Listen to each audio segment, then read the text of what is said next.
আমি ঈশিতাকে ছাদ থেকে কোলে করে এনে বিছানায় শুয়ে দিলাম। তারপর আমি তার উপরে শুয়ে পড়লাম। তার নাকে, গলায়, কানে অল্প অল্প করে চুমু দিচ্ছি। সে আমার আদরের ছোঁয়া পেয়ে চোখ বন্ধ করে আছে। জোরে জোরে নিঃশ্বাস ফেলতে লাগলো। আমি যখন তার গোলাপি ঠোঁটজোড়া সাথে আমার ঠোঁটজোড়া মিলিয়ে ভালোবাসার পরশ দিচ্ছি, সে তার 2 হাত দিয়ে আমার মাথার চুল শক্ত করে খামচে ধরেছে। আমি যখন ঠোঁট ছেড়ে একটু নিচে নামতে যাব, তখন সে আমাকে ধাক্কা দিয়ে ফেলে দিল। তারপর আমার উপরে উঠে তার ঠোঁটজোড়া আমার ঠোঁটের কাছে এনে বলতে লাগলো, আমি একটা কথা বলতে চাই। বলো, কি কথা বলবে? আগে আমাকে কথা দিতে হবে, আমি যা বলবো তাই শুনবি। আচ্ছা ঠিক আছে, তুমি যা বলবে তাই শুনবো। আমাদের দুজনের তো এখনো পড়ালেখা শেষ হয় নাই। আমার আরো 1 বছর লাগবে, আর তোরও 2.5 বছর। তাই আমরা পড়ালেখা শেষ না করার আগে অন্য কিছু চিন্তা করব না। অন্য কিছু মানে? যা, আমি মুখে বলতে পারবো না। মুখে না বললে কিভাবে বুঝবো? আমি বেবির কথা বলছি। এই কথা বলে লজ্জায় মুখ লাল করে ফেলেছে। তুমি কি পাগল হয়েছো? পড়ালেখার সাথে বেবি কি সম্পর্ক? আমি এখনই বেবি নিতে চাই। তুই কিন্তু আমাকে কথা দিয়েছিস, আমি যা বলবো তা শুনবি। তাছাড়া আমরা যদি এরকম প্ল্যান করি, তাহলে আমাদের আর পড়াশোনা হবে না, নিজের পায়ে দাঁড়াতে পারবো না। আর আমার খালুজান মানে তোর আব্বু একটা ব্যবসা সামলাচ্ছে। তোর পড়াশোনা শেষ না হলে তোর আব্বুর সাথে ব্যবসায় সাহায্য করতে পারবি না। তাই আমরা এখন এরকম প্ল্যান করা ঠিক হবে না। তাহলে আমরা বিয়ে করেছি কেন? পড়ালেখা শেষ করে বিয়ে করতাম। এত কিছু জানি না, আমি যা বলছি তাই হবে। তার মানে এই 2 বছর তোমাকে আমি নিজের করে পাবো না? না। কি বলছো? তুমি পাগল পেয়েছো? বিয়ের পরে বউকে নিজের করে পাবো না, আদর করতে পারবো না, এ কথা বললেই হলো? মানি না আমি। তুমি আমার বিয়ে করা বউ, আমি যা বলবো তা শুনতে হবে। কি বলছিস তুই? আমাকে কথা দিয়েছিস, আমি যা বলবো তাই শুনবি। কিন্তু এতদিন তোমাকে কাছে না পেয়ে থাকতে পারবো? কে বললো আমাকে কাছে পাবি না? আমি তো সব সময় তোর সাথেই থাকবো। সাথে থাকলে কি হবে তোমাকে নিজের করে না পেলে? আরে পাগল, আমি তো সব সময় তোরই থাকবো, আর আমি তো আমাদের ভালোর জন্যই বলছি। আমার রাগ উঠে গেল। 2 বছর কিভাবে থাকবো? লাগবে না সব সময় তোমাকে আমার। আমি ধাক্কা দিয়ে উপর থেকে নামিয়ে বিছানার একপাশে শুয়ে পড়লাম। আমার বাবুটা দেখি খুব রাগ করেছে। দেখি বাবু, এদিকে আসো। এই কথা বলে আমাকে কাছে টেনে নিল। তারপর আমার 2 গালে কয়েকটা পাপ্পি দিয়ে আমাকে জড়িয়ে ধরলো। আমি তার জড়িয়ে ধরার কোনো রেসপন্স দিচ্ছি না। কি হলো? জড়িয়ে ধরো আমাকে। জড়িয়ে ধরে কি হবে? আমি বলছি জড়িয়ে ধর, নাহলে কিন্তু আমি রুম থেকে চলে যাব। কি আর করা, বাধ্য হয়ে মেনে নিতে হলো। তা না হলে শাকচুনির রুম থেকে বাহির হয়ে যাব। আর বাসরাতে বউ রুম থেকে বাহির হওয়া মানে একটা গন্ডগোল লাগা। আমি আর কিছু না বলে জড়িয়ে ধরলাম। সাথে সাথে আমার বুকে এসে শুয়ে পড়ল। আমি কপালে একটা চুমু দিয়ে তাকে শক্ত করে জড়িয়ে ধরলাম। সকালে কারোর চুলের পানি দিয়ে আমার ঘুম ভাঙলো। তাকিয়ে দেখি আমার শাকচুন্নি কিছুক্ষণ আগে মনে হয় শাওয়ার নিয়েছে। পরনে আকাশি কালার একটা শাড়ি, চুলগুলো থেকে টপ টপ করে পানি পড়ছে। সে পানি মনে হয় আমার মুখে দিয়েছিল। সে তার রেশমি কালো চুলগুলো ঘাড়ের এক সাইডে করে তোয়ালে দিয়ে চুলগুলো মুছছে। তার উন্মুক্ত পিঠে পানির ফোঁটা জমে আছে। কোমরের এক সাইডে শাড়িটা উপরে তোলা, নাভিটা স্পষ্ট দেখা যাচ্ছে। হাই আল্লাহ, এভাবে যদি আমার সামনে থাকে তাহলে 1 বছর কেন, একদিন নিজেকে কন্ট্রোল রাখা আমার পক্ষে অসম্ভব হবে। আমি আস্তে আস্তে উঠে পিছন থেকে তার কোমরে হাত দিয়ে জড়িয়ে ধরলাম। সে একটু কেঁপে উঠল। এই কি করছিস? আমি আর কোনো কথা না বলে তাকে কোমর ধরে টেনে এনে খাটে আমার কোলে বসিয়ে দিলাম। সে ছাড় ছাড়ো বলে চিল্লাতে লাগলো। সে নিজেকে ছাড়িয়ে নেওয়ার চেষ্টা করছে না। দিব্যি আমার কোলে বসে আছে। আমি তার হাত থেকে তোয়ালেটা নিয়ে তার ভেজা চুলগুলো মুছতে লাগলাম। কি শুরু করে দিয়েছিস সকালবেলা? আমাকে নিচে যেতে হবে, সব মেহমানরা আছে, নাস্তা মাস্তা তৈরি করতে হবে না? চুপ, একদম চুপ। নতুন বউয়েরা প্রথম দিন কোনো কাজকর্ম করে না। কে বললো তোকে এ কথা? আর আমি নতুন বউ হয়েছি তো কি হয়েছে?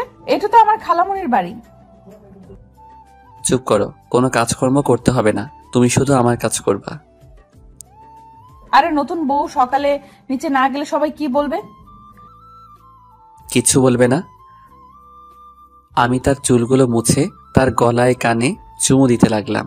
সে শিহরিত হয়ে উঠল। কি করছিস? আমার কেমন জানি লাগছে। কেমন লাগছে বলো? না ছাড় বলছি আমাকে। জোরাজোরি শুরু করে দিল। ছাড়বো না, তার আগে পাপ্পি দাও। কেন? রাতে অনেকগুলো দিয়েছি, এখন আবার কেন? রাতে দিয়েছো তো কি হয়েছে, দিনে 20টা করে পাপ্পি দিতে হবে, তার একটা কম হলে আমারটা আমি আদায় করে নিব। যা, দিনে এতগুলো পাপ্পি দিতে পারবো না। দিতে পারবে না তো সমস্যা নাই, অন্য কারো কাছ থেকে নিয়ে নেব। কি? না কিছু না। অন্য কারো কাছ থেকে নিয়ে নিবি মানে? বললাম তো কিছু না। এই কথা যদি দ্বিতীয়বার কোনো সময় মুখে শুনি তাহলে একটা বাড়ি দিয়ে মাথা ফাটিয়ে ফেলবো। হাই হাই, কি বলো? মাথা ফাটিয়ে ফেললে তো আমি মারা যাব, আর তুমি বিধবা হয়ে যাবে। বিধবা হলে হব, তারপরেও কোনো মেয়ের কথা যেন তোর মুখে না শুনি। আচ্ছা ঠিক আছে, শুনবা না, এখন পাপ্পি দাও। না দিব না। আচ্ছা ঠিক আছে, না দিলে যাও গা, লাগবে না তোমার পাপ্পি। রুচ্চা ছেলে, চোখ বন্ধ কর। চোখ বন্ধ করব কেন? চোখ বন্ধ না করলে দেব না বলে দিলাম। আমি চোখ বন্ধ করলাম, সাথে সাথে আমার দুগালে কয়েকটা পাপ্পি দিয়ে দৌড়ে চলে গেল। আমি ওয়াশরুম থেকে ফ্রেশ হয়ে নিচে গেলাম, সাথে সাথে নানা ভাই আমাকে একটা সোফায় বসিয়ে দিল। তারপর নানান কথা জিজ্ঞাসা করতে শুরু করলো। আমি নানা ভাইয়ের কথা শুনে হাসতে হাসতে শেষ। বউকে কতক্ষণ আদর করেছি, বউকে মন ভরে আদর করেছে কিনা, কিছুদিন পরে খুশির সংবাদ পাবে কিনা, আরো নানান কথা। আমিও বানিয়ে বানিয়ে সব মিথ্যা কথা বলেছি। সকালের নাস্তা করে শাকচুনিকে নিয়ে শ্বশুর বাড়িতে রওনা দিলাম। হায়রে আপ্যায়ন, এতদিন ছিল খালার বাড়ি, এখন হলো শ্বশুর বাড়ি। দুটা অ্যাডজাস্ট হয়ে গিয়েছে, মনে হয় খাওয়াতে খাওয়াতে মেরে ফেলবে। এত আপ্যায়ন আর সম্মান দেখে তো মনে মনে ভাবলাম আরো বছরখানেক আগে বিয়ে করলাম না কেন। এক রাত শ্বশুর বাড়িতে থেকে আবার আমার শাকচুন্নিকে নিয়ে নিজের বাড়িতে আসলাম। তারপর থেকে চলতে লাগলো আমাদের দিন। শাকচুন্নি এত কাজ করতে পারে আমি কল্পনাও করতে পারিনি। আম্মুর কোনো কাজ করতে হয় না, সব কাজ শাকচুন্নি করে। সাথে আমার কাপড় ধোয়া, কাপড় ইস্ত্রি দেওয়া, যাবতীয় যা কাজ আছে বাড়ির সবই করে। এক সপ্তাহ পরে ভার্সিটিতে যাওয়া শুরু করলাম। একই সাথে ভার্সিটিতে রিক্সা করে যাওয়া, আবার ভার্সিটি শেষ করে একই সাথে রিক্সা দিয়ে আসা। আমার ক্লাস অবশ্যই তার ক্লাসের 1 ঘন্টা আগে শেষ হয়ে যায়, তবে ক্লাস 1 ঘন্টা পরে শেষ হয়, আর 1 ঘন্টা আমি তার জন্য অপেক্ষা করতে হয়। অপেক্ষা না করে যদি চলে যায় তাহলে আমার সাথে রাগ করে 3 দিন কথা বলবে না। আগে তো কথা না শুনলে থাপ্পড় মারতো, কিন্তু বিয়ের পর থেকে আমাকে থাপ্পড় দেয় না। আমি কোনো কিছু বললে, আবার কোনো কিছু করলে রাগ করে অভিমান করে বসে থাকবে। রাতে সোফায় ঘুমাবে, আমাকে স্পর্শ করতেও দিবে না। তাই আমিও তার কথা মতো বাধ্য হয়ে চলি। প্রতিদিন রাতে আমাকে জড়িয়ে ধরে, আমার বুকে মাথা রেখে ছোট বাচ্চার মতো ঘুমাবে। আমিও তাকে ভালোবাসার স্পর্শে জড়িয়ে নেই। ভালোই চলতে লাগলো দিনকাল। আজকে 3 মাস হয়ে গেছে, এখনো তাকে নিজের করে পাইনি। রাতে 4 পাপ্পি, দিনে 4 পাপ্পি নিয়ে সন্তুষ্ট থাকতে হয়। আমি মাঝে মাঝে জোর খাটিয়ে তাকে একটু ভালোবাসা দেই। একদিন রাতে ল্যাপটপে এক বন্ধুর সাথে চ্যাট করতেছিলাম, হঠাৎ একটা ইমেইলে চোখে পড়লো। ইমেইলটা আসছে আজ থেকে 5 দিন আগে। অনেকদিন ধরে অনলাইনে থাকি না, তাই ইমেইলটা চোখে পড়েনি। ইমেইলটা পড়ে যা বুঝলাম, লন্ডন একটা ইউনিভার্সিটিতে অ্যাপ্লাই করেছিলাম, তারা আমাকে সিলেক্ট করেছে। সবকিছু ঠিকঠাক থাকলে আগামী 27 তারিখে আমাকে লন্ডনে যেতে হবে এবং সব কাগজপত্র ফিল আপ করতে হবে। 1 তারিখ থেকে আমার ক্লাস শুরু হবে, তার মানে আর 15 দিন। এখন চিন্তায় পড়ে গেলাম, আব্বু আম্মু কি রাজি হবে? বিশেষ করে আমার শাকচুন্নিকে কি বলবো? আমি কি শাকচুন্নিকে ছাড়া থাকতে পারবো? কেউই হয়তো রাজি হবে না, কারণ এখন আমি একটা পাবলিক ভার্সিটিতে লেখাপড়া করছি। তাহলে বিদেশ যাওয়ার দরকার কি? সবার সামর্থ্য বা মেধা থাকে না পাবলিক ভার্সিটিতে পড়ার। আমার সাথে আমার 3 বন্ধু পরীক্ষা দিয়েছিল, কিন্তু ওরা চান্স পায়নি, আমি পেয়ে গেলাম। আবার মনে মনে ভাবলাম আব্বু একা ব্যবসা সামলাচ্ছে, আর ঈশিতা যেহেতু আমাকে শর্ত দিয়েছে লেখাপড়া শেষ না করার আগে আমাদের ভবিষ্যতে ফিউচার নিয়ে ভাবা যাবে না, তাহলে দেশে থেকে কি করব? বন্ধু বান্ধবের আড্ডায় ওড্ডায় আরও লেখাপড়ার ক্ষতি হবে। ভাবলাম রাতে খাওয়ার সময় আব্বু আম্মুকে কথাটা বলবো। কিছুক্ষণ পরে নিচে খেতে গেলাম। আমার শাকচুন্নির সবাইকে খাবার বেড়ে দিচ্ছে, আমি অল্প খেয়ে উঠে পড়লাম।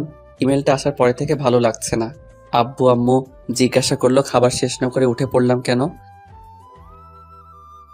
আসলে আমার তো রকম খিদে নেই, তাই অল্প খাবার পরে পেট ভরে গেছে। এই কথা বলে আমি রুমে চলে আসলাম। কিছুক্ষণ পরে আমার সিনিয়র শাকচুন্নি আসলো। কি হয়েছে, কোনো সমস্যা? খানা না খেয়ে রুমে চলে আসছো কেন? না এমনি, আব্বু আম্মুকে রুমে আছে। হ্যাঁ আছে, কেন? একটু কাজ আছে, আমি আব্বু আম্মুর সাথে একটু কথা বলে আসি। আমার শাকচুন্নি কৌতূহল হয় আমার পিছনে আসতে লাগলো। আম্মু বলতে লাগলো, কি হলো, কিছু বলবি? আসলে আম্মু, আব্বু একা ব্যবসা সামলাচ্ছে, একবার এখান থেকে ওখানে আবার ওখান থেকে এখানে এত দৌড়াদৌড়ি করছে। আমি তো আব্বুকে হেল্পও করতে পারছি না, তাই বাহিরে একটা ভার্সিটিতে অ্যাপ্লাই করেছিলাম। সবকিছু ঠিকঠাক থাকলে আগামী 27 তারিখে আমাকে যেতে বলল, আর 1 তারিখ থেকে ক্লাস। কি বলিস তুই? দেশের বাইরে গিয়ে লেখাপড়া করবি কেন? দেশের সবচেয়ে ভালো ভার্সিটিতে লেখাপড়া করছিস, এখানে লেখাপড়া শেষ করবি, দেশের বাইরে যাওয়ার কোনো দরকার নেই। আম্মু প্লিজ, আমার অনেক দিনের স্বপ্ন দেশের বাইরে কোনো একটা ইউনিভার্সিটিতে লেখাপড়া শেষ করব, তারপর আব্বুর সাথে ব্যবসায় জয়েন করব। তুই কেন বুঝিস না বাবা? তুই আমাদের একমাত্র ছেলে, তুই এত দূরে থাকবি, তাহলে আমরা কিভাবে থাকবো? আর বিশেষ করে ঈশিতা মেয়েটা এক মুহূর্তও তোকে ছাড়া থাকতে পারবে না। ঈশিতার কথা চিন্তা করো না, ওকে আমি বুঝিয়ে বলবো। এখন তোমরা বলো কি করতে। আচ্ছা ঠিক আছে, ঈশিতাকে যদি তুই বোঝাতে পারিস তাহলে যাবি, সমস্যা নেই। আমি আম্মুর রুম থেকে বাহির হতে যাব, দেখি শাকচুনি দরজায় দাঁড়িয়ে আছে। আমাকে দেখে মুখটা কালো করে রুমের দিকে যেতে লাগলো। আমি রুমে ঢুকে দেখি মুখ ফুলিয়ে খাটের এক সাইডে বসে আছে। আমি আস্তে আস্তে তার কাছে গেলাম এবং তার হাত দুটো ধরে বলতে লাগলাম, কি হয়েছে, এভাবে মুখ কালো করে চলে আসলে কেন? তুই লেখাপড়া শেষ করতে বাইরে যেতে হবে কেন? যে ভার্সিটিতে এখন পড়তেছিস সেখানে তো লেখাপড়া শেষ করা যায়। তাছাড়া আমি তো না দেখে থাকতে পারবো না। আরে তুমি তো বলেছো লেখাপড়া শেষ না করার আগে আমাদের ফিউচার নিয়ে না ভাবতে, আগে নিজের পায়ে দাঁড়াতে। তাছাড়া দেশে বন্ধু বান্ধবের আড্ডা উড্ডায় পড়ালেখায় ভালোভাবে মনও বসাতে পারি না। আর তোমাকে কে বলল তুমি আমাকে দেখতে পারবে না?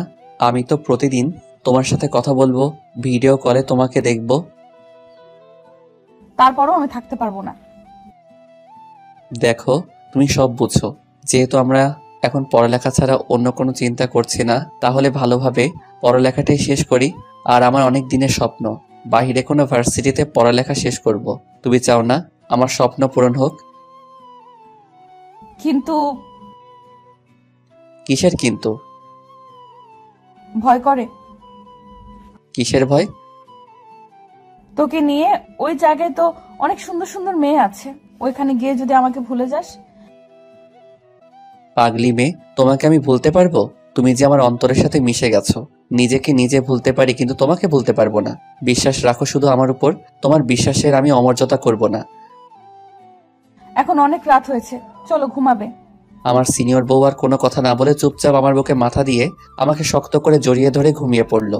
দিন চলতে লাগলো আর আমারও যাওয়ার দিন ঘনিয়ে আসতে লাগলো। এর ভিতরে বউকে একদিনের জন্য নিজের করে আদর করতে পারিনি, আর মাত্র 2 দিন বাকি আছে, সব ঠিকঠাক হয়ে গিয়েছে। প্রতিদিনের মতো আজকে সকালে ঘুম থেকে উঠে নাস্তা করে বন্ধুর সাথে দেখা করতে গেলাম। রিয়া, শামীম, মিশাল, ফারিয়া এরা সবাই পার্কে বসে আছে। আমি একটা রিক্সা নিয়ে পার্কে গেলাম। পার্কের ভেতরে ঢুকতে যাব, দেখি একটা গাছের নিচে একটা ছেলে এবং একটা মেয়ে বসে আছে, আর মেয়েটা ছেলেটার কোলে বসে আছে।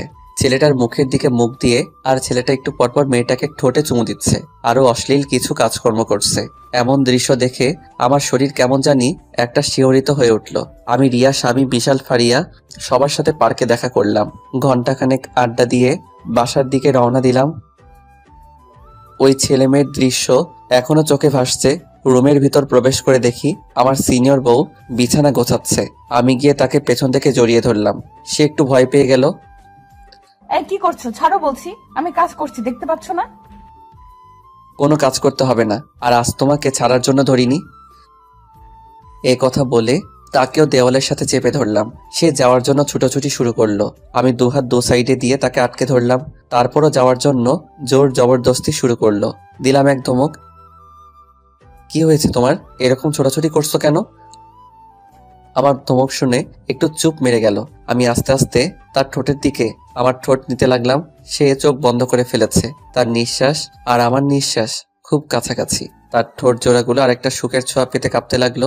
সে চোখ বন্ধ করে তার গোলাপি ঠোঁট জোড়া ফেভিকলের আঠার মতো একসাথে লাগিয়ে আছে। অল্প অল্প কাঁপছে। আমি আস্তে আস্তে তার ঠোঁটের কাছে আমার ঠোঁট জোড়া নিয়ে আবার ফিরিয়ে আনলাম। আমার ঠোঁটের স্পর্শ বিলম্ব হতে দেখে তার চোখ আর ঠোঁট জোড়া খুলে আমার দিকে তাকালো। আমি সাথে সাথে তার খোলা ঠোঁটে আমার ঠোঁট ডুবিয়ে দিলাম। সে তার হাত দিয়ে আমার চুল খামচে ধরেছে। আমি তাকে পাগলের মতো কিস এবং আদর করতে লাগলাম। আদর করার এক পর্যায়ে তার বুক থেকে আঁচলটা আমি ফেলে দিলাম। সে সাথে সাথে বলতে লাগলো, কি করছিস? আজ তোমাকে আমি আমার নিজের করে পেতে চাই। তুই কি পাগল হয়েছিস? তুই আমাকে কথা দিয়েছিস কিন্তু। হ্যাঁ, কথা দিয়েছি, কিন্তু আমি আজকে রাখতে পারবো না। আমার আর যাওয়ার 2 দিন বাকি আছে। এই 2 দিন আমি তোমাকে আমার করে পেতে চাই। এই কথা বলে তাকে আমি জোর করে আদর করতে লাগলাম। সে আমাকে জোরে একটা ধাক্কা মারলো। আমি তার ধাক্কা সামলাতে না পেরে ওয়ার্ড্রপের সাথে বাড়ি খেলাম। সাথে সাথে কপালে ব্যথা অনুভব করলাম। কপালে হাত দিয়ে দেখি রক্ত অল্প একটু কেটে গেছে। আমার সিনিয়র বউ আমার কপালে রক্ত দেখে দৌড়ে আমার কাছে আসলো এবং আমার মাথা ধরে বলতে লাগলো, হায় আল্লাহ, এ আমি কি করলাম? সরি, আমি ইচ্ছে করে তোমাকে ধাক্কা মারিনি, প্লিজ, আমার ভুল হয়ে গেছে। সে দৌড়ে ডেটল এবং ব্যান্ডেজ নিয়ে আসলো। আমার মাথা ব্যান্ডেজ দিয়ে বাঁধতে যাবে, আমি এক ঝটকা দিয়ে তার হাত সরিয়ে ফেললাম এবং মাথায় হাত দিয়ে রাগ করে রুম থেকে বের হয়ে গেলাম। সে পিছন থেকে কান্না করতে লাগলো আর বলতে লাগলো, কোথায় যাচ্ছিস? আমার ভুল হয়ে গেছে। আমি তার কোনো কথা শুনলাম না। বাইরে বের হয়ে একটা ফার্মেসিতে গিয়ে মাথাটা ব্যান্ডেজ করে নিলাম। তারপর দুজন বন্ধুকে ফোন করে এনে দোকানে বসে আড্ডা শুরু করলাম। দুপুরে লাঞ্চ টাইম পেরিয়ে গেছে। আমি এখন অবধি বাসায় যাই নাই। বন্ধুরা কিছুক্ষণ আড্ডা দিয়ে চলে গেল। আমি দোকানে বসে আছি। বিকাল 4টা বাজে। হঠাৎ করে মোবাইলটা পকেট থেকে বের করলাম। সাথে সাথে স্ক্রিনের দিকে তাকিয়ে দেখি, হায় হায় সর্বনাশ, 102টা ফোন, 5টা আম্মুর আর বাকিগুলো ঈশিতার। 2 মিনিট পরে আবার ফোনটা বাজতে লাগলো। আম্মু ফোন দিয়েছে। আমি ফোনটা রিসিভ করলাম। হ্যালো। কোথায় তুই? তাড়াতাড়ি বাসায় আয়। কেন, কি হয়েছে? তুই সারাদিন বাসার বাইরে, আর ওইদিকে এসে কখন থেকে রুমের দরজা বন্ধ করে কান্না করছে। আমি অনেকবার গিয়ে ডেকেছি খাবারের জন্য, কিন্তু দরজাও খুললো না। তুই তাড়াতাড়ি বাসায় আয়। আমি ফোনটা কেটে দিয়ে বাসার দিকে যেতে লাগলাম। বাসায় আমার রুমে গিয়ে স্পষ্ট শুনতে পাচ্ছি কান্নার আওয়াজ। আমি দরজা একটা ধাক্কা দিয়ে ডাক দিলাম, কিন্তু কান্না করে যাচ্ছে। দরজা খোলার নাম কোনো খবর নাই। আমি আরো কই একটা ধাক্কা দিলাম এবং ডাক দিলাম, কিন্তু দরজা খুলছে না। এবার আমি একটু রেগে বললাম, ঠিক আছে, যত পারো কান্না করতে থাকো, দরজা খোলার দরকার নাই। আমি আবার বাহিরে চলে যাই। সাথে সাথে দরজা খুলে দিল এবং আমাকে জড়িয়ে ধরে কান্না করতে লাগলো। আমার অনেক খারাপ লাগছে। এভাবে কখনো কান্না করতে দেখি নাই। আমার এরকম করা ঠিক হয়নি। আমি তাকে জড়িয়ে ধরে বললাম, আরে কি হয়েছে? এভাবে কান্না করছো কেন? আসলে আমি সরি, ওই সময় আমার মাথা ঠিক ছিল না। এই যে তোমাকে ছুঁয়ে বলছি, তোমার অনুমতি ছাড়া তোমাকে আমি টাচ করব না। একটু কান্নাটা স্টপ করো। সে এক নাগাড়ে কেঁদেই যাচ্ছে আর ভাঙা ভাঙা গলায় বলতে লাগলো, আমি সরি, আমি ইচ্ছে করে এমনটা করিনি, আমি বুঝতে পারিনি এভাবে লেগে যাবে, প্লিজ আমাকে ক্ষমা করে দে। আরে কি বলছো তুমি? আমার তেমন কিছু হয়নি। আর তুমি কান্না করতে করতে চোখগুলো লাল করে ফেলেছো। এই সামান্য বিষয় নিয়ে এভাবে কান্না করতে হয়? তুই আমার ফোন ধরিসনি কেন? আমার ফোন ভাইব্রেশন লাগানো ছিল, তাই ধরতে পারিনি। তুমি খেয়েছো? তোকে ছাড়া খেয়েছি কখনো? তুমি না খেয়ে এভাবে কান্না করছো, কেমনটা লাগে বলো তো? চলো খাবে। একথা বলে আমি তাকে কোলে তুলে নিলাম। সে তার হাত দিয়ে আমার গলা জড়িয়ে ধরলো আর বলতে লাগলো, কি করছিস? খালামণি দেখবে তো। আম্মু দেখলে দেখুক, আমার বউকে আমি কোলে নিব। কার কি? আমি ঈশিতাকে কোলে নিয়ে সিঁড়ি দিয়ে নিচতলায় নামছি। এমন সময় আম্মু হুট করে কোথায় থেকে যেন এসে পড়ল। আমার সিনিয়র বউ আম্মুকে দেখে আমার কোল থেকে নামার জন্য ছটফট করতে শুরু করলো। আমি একটু রাগী লুক নিয়ে তার চোখের দিকে তাকালাম। সে সাথে সাথে চুপটি মেরে গেল। আম্মু বলতে লাগলো, কি হয়েছে ঈশিতার? এতক্ষণ রুমে বসে কান্না করছিল, এখন তুই কোলে নিয়ে নিচে নামছিস, কোনো সমস্যা হয়েছে নাকি? আমার সিনিয়র বউ আম্মুর কথা শুনে লজ্জায় মুখ লাল করে আমার বুকের দিকে মুখ ঘুরালো। আমি থমথমে গলায় বললাম, আসলে ঈশিতার অনেকক্ষণ ধরে নাকি কি জন্য পায়ে ব্যথা করছিল, তাইলে নিচে নেমে খাবার খেতে পারেনি। আমার কথা শুনে আম্মু বলতে লাগলো, বোকামি, এমন বোকামি তো দেখি নাই। পায়ে ব্যথা করলে আমাকে বলবি না? না খেয়ে দরজা বন্ধ করে কান্না করলে পায়ের ব্যথা যাবে? যা, ওকে নিয়ে উপরে যা, তারপর পায়ে ব্যথার মলম লাগিয়ে দে। আমি তোদের দুজনের জন্য খাবার নিয়ে আসছি। আমি আমার সিনিয়র বউকে কোলে করে রুমে নিয়ে আসলাম।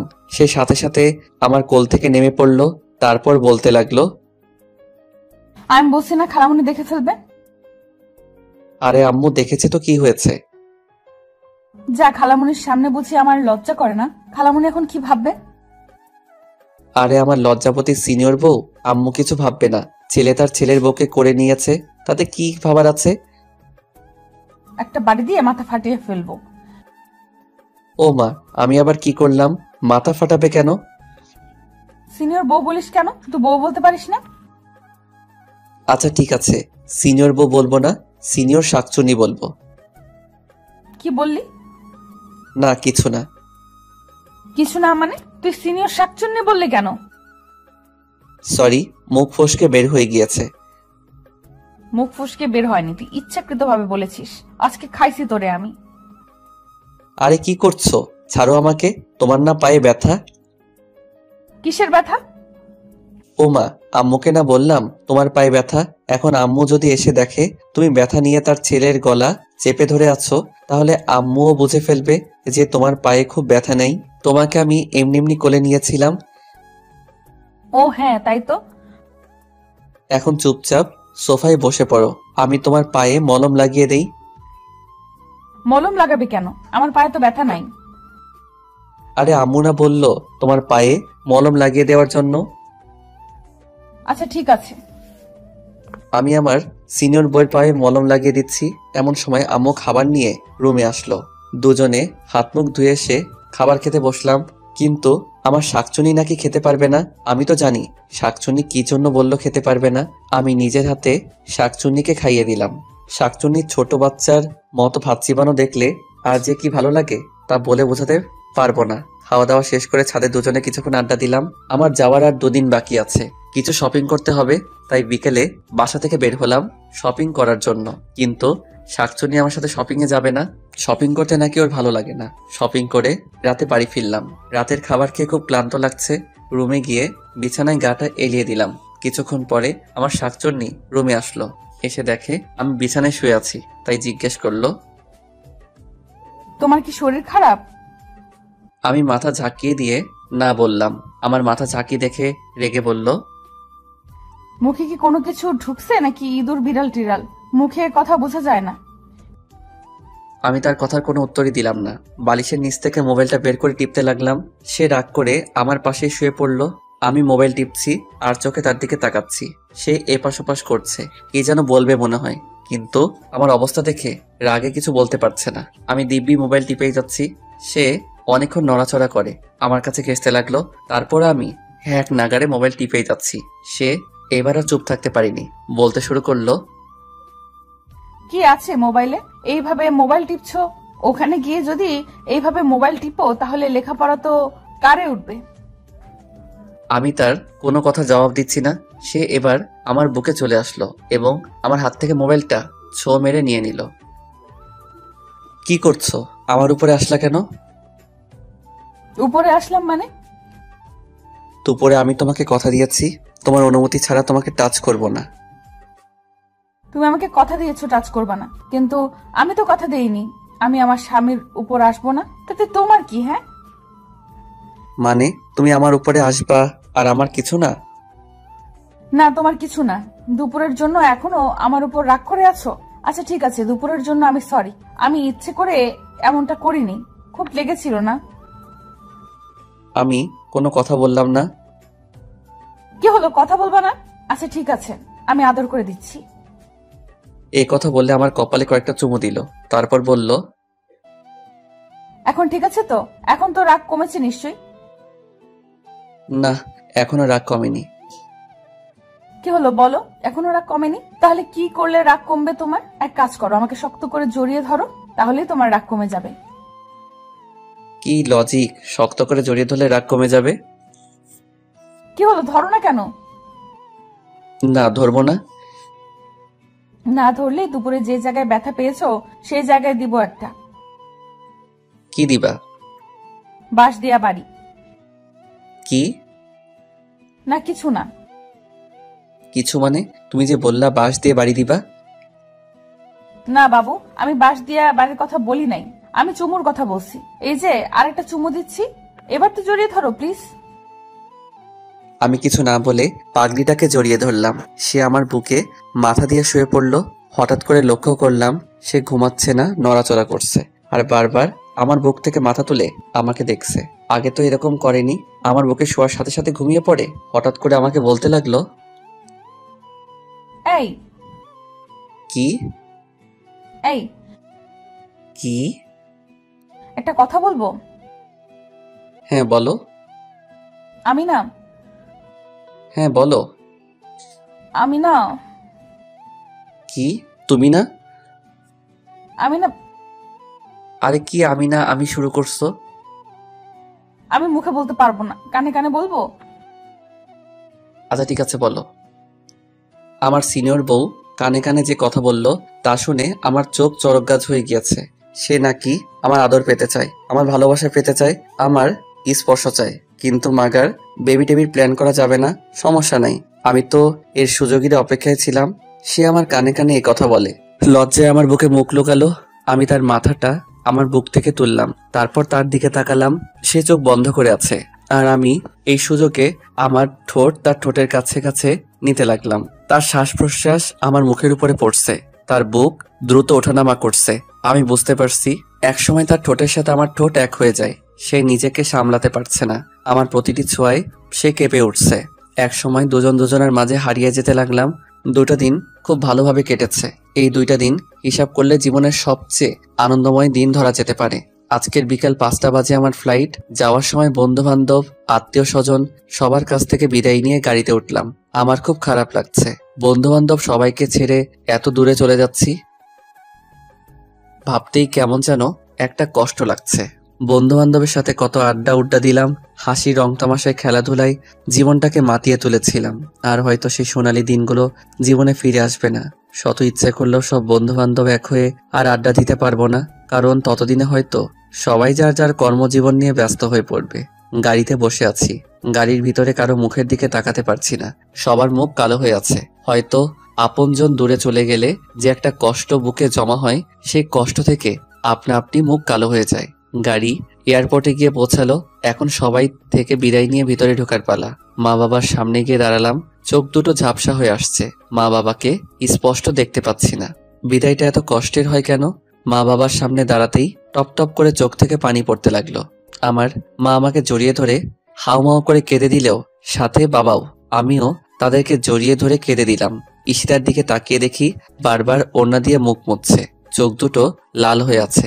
মামা এসে আব্বু আমাকে বলতে লাগলো, ওকে জড়িয়ে ধরে যদি এভাবে কান্না করতে থাকো তাহলে ও যাবে কিভাবে? ফ্লাইট মিস করবে তো।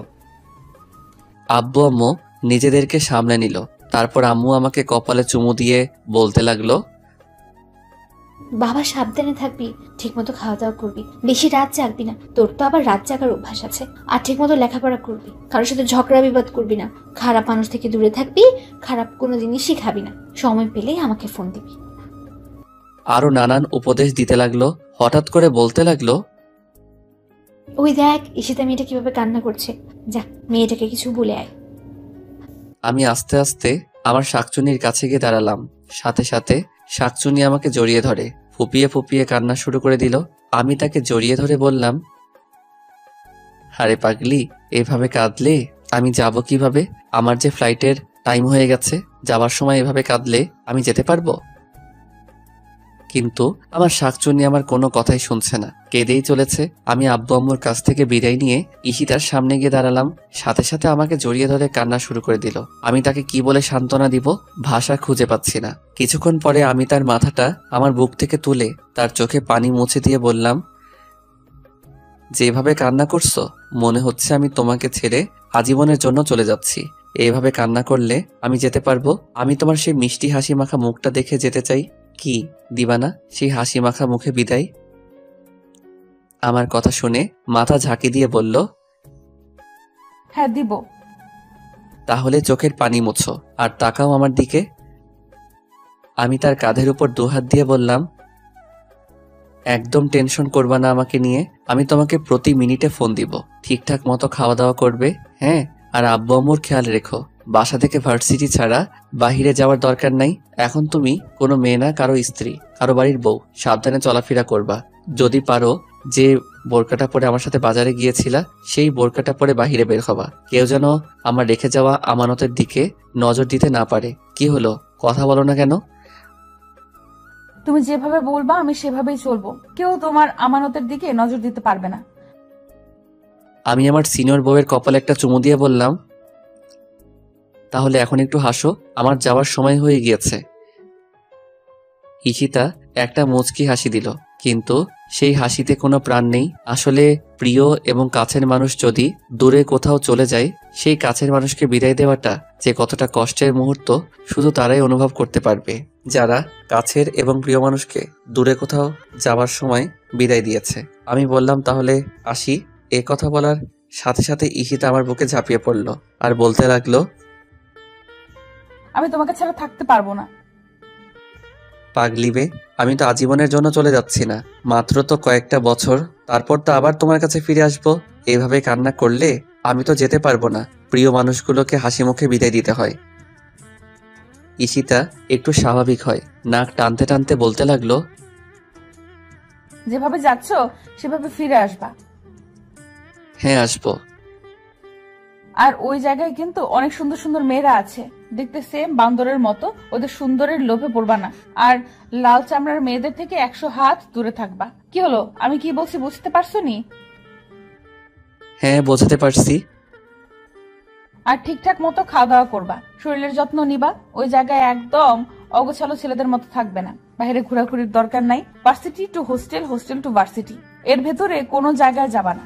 মন দিয়ে পড়বা। মোবাইলে খারাপ কোনো ভিডিও দেখতে পারবা না বলে দিলাম। প্রতিদিন আমার সাথে মোবাইলে কথা বলতে হবে, তা না হলে কিন্তু আমি না খেয়ে থাকবো। আর ওই জায়গায় যদি উল্টাপাল্টা কিছু করো তাহলে কিন্তু আমাকে হারাবা। তোমাকে হারাবো মানে? আমি স্টেট মারা। কথাটা শেষ করতে দেই নাই, তার আগে তার মুখে হাত দিয়ে চেপে ধরলাম। চুপ, একদম এ কথা বলো না। তুমি যেভাবে বলবা সেইভাবেই ওই জায়গায় চলবো। তুমি একদম আমাকে নিয়ে টেনশন করবা না। আমি তোমারই আছি, তোমারই থাকবো, বুঝতে পেরেছো? ঈশিতা মাথা ঝাঁকি দিয়ে বলল, হ্যাঁ। এখন তাহলে আমি যাই? আচ্ছা ঠিক আছে, যাই বলি না, বলো আসি। আচ্ছা আসি তাহলে। সবার কাছ থেকে বিদায় নিয়ে এয়ারপোর্টের ভিতরে ঢুকবো। এয়ারপোর্টের টার্মিনালের বাহিরে শেষ কদমটা রাখার আগে পিছনে একবার ঘুরে দাঁড়ালাম। দেখি আব্বু আম্মু নির্বাক হয়ে দাঁড়িয়ে। আম্মু চোখের জল মোছার ব্যর্থ চেষ্টা করতেছে, কিন্তু পারছে না। কোনো বাবা মা প্রিয় সন্তানকে দূরে কোথাও পাঠানোর সময় স্বাভাবিক থাকতে পারে না। ঈশিতার দিকে একবার তাকালাম, চাতক পাখির নয়নজোড়ার মতো তীক্ষ্ণ দৃষ্টি নিয়ে আমার যাবার পথের দিকে তাকিয়ে আছে। আমি খেয়াল করে দেখলাম আমার চোখ দুটি ঝাপসা হয়ে আসছে, চোখের কোণে কয়েক ফোঁটা নোনা জল এসে জড়ো হয়েছে। আর পিছনে না তাকিয়ে সোজা ভিতরে চলে গেলাম। বিমান লন্ডনের উদ্দেশ্যে উড়াল দেওয়ার কিছু মুহূর্ত আগে বড় একটা নিঃশ্বাস নিয়ে আমার সোনার দেশের মাটির ঘ্রাণ নিলাম। আব্বু আম্মুর আর ঈশিতার বলা কথাগুলো মনের গোপন সিন্দুক কোটায় জমা করে রাখলাম, যেন সেখান থেকে বের করে তা অক্ষরে অক্ষরে পালন করতে পারি। চলে আসলাম সেই জীবন স্বপ্ন পূরণের ভার্সিটিতে। 2 দিন হোস্টেলে থাকলাম। 2 দিনে অনেক জায়গা ঘোরা হয়ে গিয়েছে। ঈশিতা ঠিকই বলছে, এখানের মেয়েরা অনেক সুন্দর, কিন্তু আমাদের দেশের মেয়েদের চেয়ে না। এদের হাসি কেমন যেন, এদের চোখ নাইকেলের ভিতরের আবরণের মতো, নাকগুলো লম্পা, কেমন যে বিশ্রী বিশ্রী লাগে। শুধু চামড়া সুন্দর হলে সুন্দরী হওয়া যায় না, কালো হোক আর ফর্সা হোক, তার হাসি সুন্দর থাকতে হবে। তার চোখে মায়া থাকতে হবে, যে চোখের দিকে তাকালে সেই চোখের অতল সাগরে যে কোনো ব্যক্তি সেকেন্ডের ভিতর নিজেকে ভাসাতে পারবে। কণ্ঠস্বর খুব মিশ্রণ হতে হবে। এগুলো যার মধ্যে থাকবে, হোক সে কালো কুচকুচে, সে যে কোনো চামড়ার সুন্দরীকে হার মানাবে। আর এগুলো শুধু বাঙালি নারীদের মধ্যেই আছে। তারপর থেকে নিয়মিত ক্লাস করতে শুরু করলাম। নতুন পরিবেশে, নতুন জায়গা, নতুন ভার্সিটি। কিছুদিনের ভিতরে বন্ধু বান্ধব হয়ে গিয়েছে, শিক্ষক শিক্ষিকাদের সাথে পরিচিত হয়ে গেছি। চলতে শুরু করলাম আমার স্বপ্ন পূরণ বাস্তবায়ন করার পথে। সময় পেলেই আব্বু আম্মু আর ঈশিতার সাথে কথা বলি। কথা বলার পর কোনো কিছুই ভালো লাগে না। আব্বু আম্মু আর ঈশিতার চেহারা চোখের সামনে ভেসে ওঠে। খুব মিস করি বন্ধুদের আড্ডার মজা। জানি যতদিন থাকবো এই দূর দেশে, তো দিন থাকবে প্রিয় মানুষদের সাথে কাটানোর সময়গুলো আমার স্মৃতির ফ্রেমে। দিন চলতে লাগলো, এক এক করে 4টা বছর চলে গেল। বিবিএ ফাইনাল এক্সাম দিয়েছি। 15 দিন পরে রেজাল্ট জানাবে। উপস্থিত হলাম রেজাল্টের দিন ভার্সিটিতে। বছরের 10 জন সেরা ছাত্র, এর ভিতর আমি 3 নাম্বার হয়েছি। বিদায় অনুষ্ঠানে ওই দেশের পররাষ্ট্রমন্ত্রী আমাকে বছরের সেরা ছাত্র পুরস্কার তুলে দিলেন এবং আমার হাতে সরকারি সিলমোহর দিয়ে বিবিএ ডিগ্রিধারী সার্টিফিকেট তুলে দিলেন। আজ আমি অনেক খুশি, আমার স্বপ্ন পূরণ করতে পেরেছি। ইচ্ছে করলে এখন এই মুহূর্তে দেশে যেতে পারি, কিন্তু না, আরো কয়েকটা দিন সুন্দর এই শহর লন্ডনকে দেখব। একটা দিন ঘুরে ঘুরে বিভিন্ন সুন্দর সুন্দর জায়গায় দেখেছি, কিন্তু না, কিছুতেই ভালো লাগছে না। মনটা শুধু ছটফট করছে আব্বু আম্মু আর ঈশিতাকে দেখার জন্য। রাতের টিকিট কেটে আব্বু আম্মুকে ফোন দিয়ে বললাম 15 দিন পরে দেশে আসছি।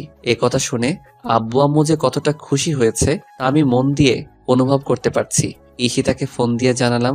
ঈশিতা তো বিশ্বাসই করতে পারছে না আমি আগামীকালের জন্য টিকিট কেটেছি। কেউ জানে না, সবাইকে সারপ্রাইজ দেব। আর হ্যাঁ, এই 4 বছরে অনেকটা পরিবর্তন হয়েছে। ঈশিতা অনার্স মাস্টার্স কমপ্লিট করে মামার অফিসে চাকরি করছে। আমি অনেকবার বলেছি চাকরি করার দরকার নাই, কিন্তু ঈশিতা বলে, তাহলে লেখাপড়া করেছি কেন? তুমি ইচ্ছে করে চাকরি ছেড়ে দিবে। বন্ধু বান্ধব অনেকেই চাকরি করছে। এর পরের দিন ভোর 6টায় বাংলাদেশের উদ্দেশ্যে রওনা দিলাম। বাড়ির গেটের কাছে এসে দেখি বর দুপুরবেলা দারোয়ান চাচা ঘুমাচ্ছে। চাচাকে ডাক দিলাম। চাচা ঘুম থেকে উঠে বলল, কে তুমি? চাচা আমাকে চিনতে পারছো না? আমি ফারাবি। তুমি ফারাবি? তুমি তো অনেক সুন্দর এবং স্মার্ট হয়ে গিয়েছো। আমি চাচার কথা শুনে হাসতে লাগলাম। গেট দিয়ে আস্তে আস্তে ভিতরে ঢুকছি। দেখি আম্মু মোটরের পাইপ দিয়ে ফুল গাছে পানি দিচ্ছে। পিছন থেকে মার চোখে হাত জোড়া রাখলাম। সাথে সাথে আম্মু তার হাত দিয়ে আমার হাত জোড়া চেপে ধরল আর বলতে লাগলো, কে আমার এভাবে চোখ ধরেছে? আমার ফারাবি ছাড়া তো কেউ আমাকে এভাবে চোখ ধরে না। কে তুমি? আমি মার চোখ জোড়া ছেড়ে মাকে কোলে তুলে নিলাম। আম্মু সাথে সাথে ঘুরে আমাকে দেখে কান্না শুরু করে দিল। ফারাবি তুই? আমি তো বিশ্বাস করতে পারছি না। হ্যাঁ আম্মু, আমি তোমার ফারাবি। সাথে সাথে আম্মু আমাকে জড়িয়ে ধরে কান্না শুরু করে দিল আর বলতে লাগলো, কেন যেন আমার মন বলছিল তুই আসবি। তুই না বলেছিলি আরো 15 দিন পরে আসবি? তোমাদের সারপ্রাইজ দেওয়ার জন্য ওই দিন মিথ্যা কথা বলেছিলাম। এখন এভাবে কান্না করো না। আমি তো আর তোমাদেরকে ছেড়ে কখনো যাব না। আব্বু কোথায়? তোর আব্বু অফিসে। তোর আব্বুকে এখনই ফোন দিয়ে জানাচ্ছি। চল বাসায়, ভেতরে চল। বাসার ভিতরে গেলাম, ব্যাগটাকে রেখে সোফায় বসলাম। আম্মু আব্বুকে ফোন দিয়ে জানিয়ে দিয়েছি। আম্মু তাড়াতাড়ি শরবত এনে দিল। 4 বছর পর মায়ের হাতে কোনো খাবার খাচ্ছি। শরবতটা শেষ করে এদিক ওদিক তাকিয়ে একজোড়া চোখকে খুঁজছি। আম্মু আমি কাকে খুঁজছি তা মানের বুঝে ফেলেছে। ঈশিতাকে খুঁজছিস?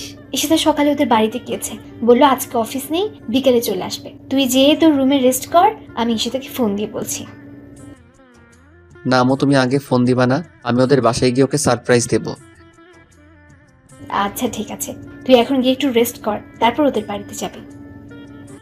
আমি আমার রুমে এসে দেখি রুম খুবই পরিপাটি এবং খুব সুন্দর করে গোছানো। আমার বইপত্র কাপড় চোপড় খুব যত্ন করে রাখা। ওয়াশরুম থেকে ফ্রেশ হয়ে বিছানায় গা এলিয়ে দিতেই 2 চোখে ক্লান্তির ঘুম এসে জড়ো হয়েছে। দুপুরে আম্মুর ডাকে ঘুম ভাঙলো। ঘুম থেকে উঠে ফ্রেশ হয়ে নিচে নেমে দেখি আব্বু দাঁড়িয়ে আছে। আমি আব্বুকে সালাম করলাম। আব্বু আমাকে জড়িয়ে ধরলো। ঈশিতাটাকে এখন অবধি দেখি নাই। দুপুরে মায়ের হাতে রান্না করা খাবার খুব তৃপ্তি সহকারে পেট ভরে খেলাম। দুপুর পেরিয়ে বিকালের মধুলগ্ন সময়ে আমি ঈশিতাদের দরজার সামনে দাঁড়িয়ে কলিং বেল চাপতে লাগলাম আর যন্ত্রণাদায়ক অপেক্ষা করতে লাগলাম কখন দরজা খুলবে আর আমার সিনিয়র শাকচুন্নিকে দেখব। 1 মিনিট পরে খালামণি এসে দরজা খুলে দিল। হঠাৎ করে আমাকে দেখে খালামণি চমকে উঠল, যেন বিদ্যুতের শক খেয়েছে। ফারাবি তুই? আমি খালামণিকে সালাম করলাম। তুই না বললি 15 দিন পরে আসবি? হ্যাঁ বলছিলাম, কিন্তু তোমাদেরকে সারপ্রাইজ দেওয়ার জন্য আজকে চলে আসছি। হঠাৎ করে লক্ষ্য করে দেখি ড্রয়িং রুমের এক সাইডে কয়েক জোড়া ছেলেদের জুতা রাখা। আমি খালামণিকে জিজ্ঞাসা করলাম, বাসার ভিতরে ছেলেদের জুতো কেন? খালামণি বলল, এগুলো সাকিবের জুতো। সাকিব? কোন সাকিব? সাকিবের জুতো এখানে কেন? আরে তোর মামাতো ভাই সাকিবের জুতো। সাকিব এখানেই থাকে, ওদের অফিস এখান থেকে কাছে, তাই যাতায়াতের সুবিধার জন্য এখানেই থাকে গত 2 মাস ধরে। আর ঈশিতা তো সাকিবদের অফিসেই চাকরি করে। কই, ঈশিতা তো আমাকে কথা বলে নাই যে সাকিব ভাইদের অফিসে চাকরি করে। হয়তো তোকে বলতে মনে নেই। এখন আপনাদেরকে সাকিবের কথা একটু বলি। সাকিব আমার বড় মামার ছেলে, আমার চেয়ে 13 বছরের বড়। মাস্টার্স কমপ্লিট করে তাদের অফিসে দেখাশোনা করছে। আচ্ছা বাদ দে, তুই ঈশিতাকে না জানিয়ে হঠাৎ করে চলে আসলি। আমি তো বিশ্বাসই করতে পারছি না। ঈশিতা জানলে কতটা খুশি হবে তুই জানিস? তোর আসার 15 দিন বাকি আছে, সেই কথা শুনে মেয়েটা যে কতটা খুশি হয়েছিল, আমার কান তো একেবারে ঝালাপালা করে ফেলেছে। সারাক্ষণ খালি আমাকে বলে, আম্মু ফারাবি আসার আর 15 দিন বাকি আছে। ফারাবি আগের মতো থাকবে তো নাকি পরিবর্তন হয়ে যাবে? ও মনে হয় বিদেশে থেকে অনেক সুন্দর হয়ে আসবে, আমি ওকে এয়ারপোর্ট থেকে রিসিভ করে আনবো। আরো নানান কথা। তুই দাঁড়া, আমি এক্ষুনি ঈশিতাকে ফোন দিয়ে বলছি। ঈশিতা কোথায় গিয়েছে? ঈশিতা সাকিবের সাথে একটু মার্কেটে গিয়েছে, এক্ষুনি চলে আসবে। না, তোমার ফোন দেওয়ার দরকার নেই, তাহলে সারপ্রাইজ দিতে পারবো না। আচ্ছা ঠিক আছে, ফোন দিব না। তুই ঈশিতার রুমে গিয়ে বস, ঈশিতা আসলে এমন ভাবে বলবো ও চমকে উঠবে। আচ্ছা ঠিক আছে, আমি যাচ্ছি। ঈশিতা আসলে বলবা যে একটা নীল শাড়ি পরে ওর রুমে আসতে। আচ্ছা আচ্ছা বলবো, এমন ভাবে বলবো ও না চমকে পারবে না। আমি ঈশিতার রুমে চলে গেলাম। ওর রুমটা খুব গোছানো। ওর টেবিলের উপর 2টা ছবি রাখা। দুটোটা ছবি আমার। দেওয়ালে আমার আর ঈশিতার একটা বড় ফ্রেমের ছবি লাগানো। ঈশিতাকে ছবিটার মধ্যে খুব সুন্দর লাগছে। অনেকক্ষণ হয়ে গেল, ঈশিতার আসার কোনো খবর নাই। আমি যেন আর ধৈর্য ধরতে পারছি না। কখন দেখা হবে আমার ঈশিতার সাথে? ঘড়ির কাঁটা যেন এক জায়গায় থমকে দাঁড়িয়ে আছে। সময় যেন চলতে চাচ্ছে না। এই অপেক্ষাটা যেন একটা ছটফট অনুভূতির অপেক্ষা হয়ে দাঁড়িয়ে আছে। 10 মিনিট পরে খালামণি 1 কাপ আমার পছন্দের জ্যামলি কফি এনে দিল। কফির মগটা হাতে নিয়ে দোতলা বারান্দায় গিয়ে দাঁড়ালাম। শেষ বিকেলের লাল রক্তিম সূর্য অস্ত যায় অবস্থা। হালকা শোষ শব্দ করা প্রবলা বাতাস, সীমাহীন নীল আকাশ, দল বেঁধে শূন্য আকাশে ভেসে বেড়ানো পাখির কিচিমিচি, ব্যস্ত শহরের কোলাহল, মানুষগুলো যার যার নিরে ফিরে যাওয়ার জন্য ছোটাছুটি করছে। আর আমি উদাসীন হয়ে বহমান অপেক্ষায় দাঁড়িয়ে আছি আমার সিনিয়র বউকে দেখবো বলে। 4 বছর 9 দিন 11 ঘন্টা পর যখন তার সাথে দেখা হবে, তখন এর সিচুয়েশন কেমন হবে, কতটুকু আবেগ এসে জমা হবে, সে কথা ভাবতেই মনের ভিতরে একটা অন্যরকম ভালো লাগা কাজ করতে লাগলো। হঠাৎ করে নিচে খেয়াল করে দেখি সাকিব মোটরসাইকেল খুব স্পিডে এনে গেটের সামনে থামালো। আর তার পিছনে একটি মেয়ে বসা ছিল। মেয়েটা তাল সামলাতে না পেরে সাকিবের সাথে লেপটে গেল। হাসতে হাসতে মেয়েটি গাড়ি থেকে নামলো। আমি তীক্ষ্ণ দৃষ্টি নিয়ে তাকিয়ে আছি। হঠাৎ করে মেয়েটার দিকে খেয়াল করে দেখি এ তো আমার ঈশিতা। আমার বুক ডুকডুক করতে শুরু করলো। বুকের কোনো এক গোপন জায়গা চিনচিন ব্যথা অনুভব করতে লাগলাম। সারপ্রাইজ দিতে এসে আবার আমি সারপ্রাইজ হয়ে যাই, কে জানে, হতেও তো পারে। ঈশিতা আর সাকিব হেসে হেসে বাসার ভিতরে ঢুকছে। আর সে হাসি যেন আমার বুকে ধারালো ছুরির মতো বিঁধছে। এ আমি কি দেখছি? ঈশিতা এরকম টাইট ফিটিং বোরকা পরে সাকিবের সাথে মার্কেটে গিয়েছিল? আমি ভাবতেও পারছি না। 4 বছর পরে এসে আমার ঈশিতাকে এই রূপে দেখব। আমার ঘৃণা হচ্ছে। তার মানে ঈশিতা আমার থেকে দূরে থাকার সুবাদে অফিসের নাম করে এরকম অশ্লীল কাপড় চোপড় পরে মার্কেট করে ঘুরে বেড়াচ্ছে, তাও আবার আরেকজনকে নিয়ে আমার অগোচরে। আর আমাকে ভুলভাল বুঝিয়েছে যে সে সর্বদা পর্দা করে চলে। আমি দোতলা বারান্দা থেকে ঈশিতার রুমে চলে আসলাম। তারপর ঈশিতার রুমের জানালার গ্লাস দিয়ে তাকিয়ে আছি ড্রয়িং রুমে। ঈশিতা আর সাকিব কি করে? এরা দুজন বাসার ভিতরে ঢোকার সাথে সাথে খালামণি বলতে শুরু করলো, এতক্ষণে আসলি? আমি কখন থেকে তোদের জন্য ওয়েট করছি। ঈশিতা বলতে লাগলো, আর বলো না আম্মু, ও আমাকে সারাটা রাস্তা জ্বালিয়ে মেরেছে। আর দেখো আমাকে কি কাপড় পছন্দ করে দিয়েছে। এরকম কাপড় কেউ পরে? সাকিব বলতে লাগলো, দেখো ফুপি, ওর কাপড়গুলো খুব সুন্দর না? ওকে কিন্তু খুব মানাবে। ও সারা রাস্তা উল্টো আমাকে জ্বালিয়ে মেরেছে। ওর কাপড়গুলো নাকি সুন্দর না? কত সুন্দর। আর তুই যে শার্ট প্যান্টগুলো আমাকে পছন্দ করে দিয়েছিস সেগুলো তো একেবারে ডাস্টবিন। মোটেও না, আমি যেগুলো তোকে পছন্দ করে দিয়েছি সেগুলো তুই পরলে তোকে অনেক সুন্দর লাগবে। শার্ট প্যান্ট আর টাই পরলে আমাকে এমনিতে হ্যান্ডসাম লাগে, তোর ওই শার্ট প্যান্ট পরলে আমাকে ফকিরের মতো লাগবে। ওরা দুজনের কথা শুনে মনে হচ্ছে ওরা প্রকৃতপক্ষে স্বামী স্ত্রী, আর আমি তৃতীয় পক্ষ ভিলেন হয়ে তাদের মধ্যে এসে পড়েছি। এই তোরা থাম। ঈশিতা, ফারাবির কোন শাড়ি পছন্দ রে? কেন? না, এমনি। নীল আর আকাশি কেন বলতো? না এমনি। তুই এক কাজ কর, একটা নীল বা আকাশি শাড়ি পরে তোর রুমে যা। আমার রুমে ফারাবের পছন্দের নীল বা আকাশি শাড়ি পরে যেতে হবে কেন? তুই তো রুমে গেলেই দেখতে পাবি। আরে আজিব তো, আমার রুমে গেলে কি দেখতে পাবো? এত কথা বলিস কেন? তুই একটা শাড়ি পরে রুমে গিয়ে দেখ না। আচ্ছা ঠিক আছে, যাচ্ছি। ঈশিতার রুমে গিয়ে একটা আকাশি কালারের শাড়ি পরতে লাগলো, আর দুনিয়ার কৌতূহল এসে ওর মাথায় জমা হতে লাগলো। কে আছে আমার রুমে যে কারণে আম্মু বললো ফারাবির পছন্দের শাড়ি পরতে? আর আমিও বা কেন ফারাবির পছন্দের শাড়ি পরছি কিছুই বুঝতে পারছি না।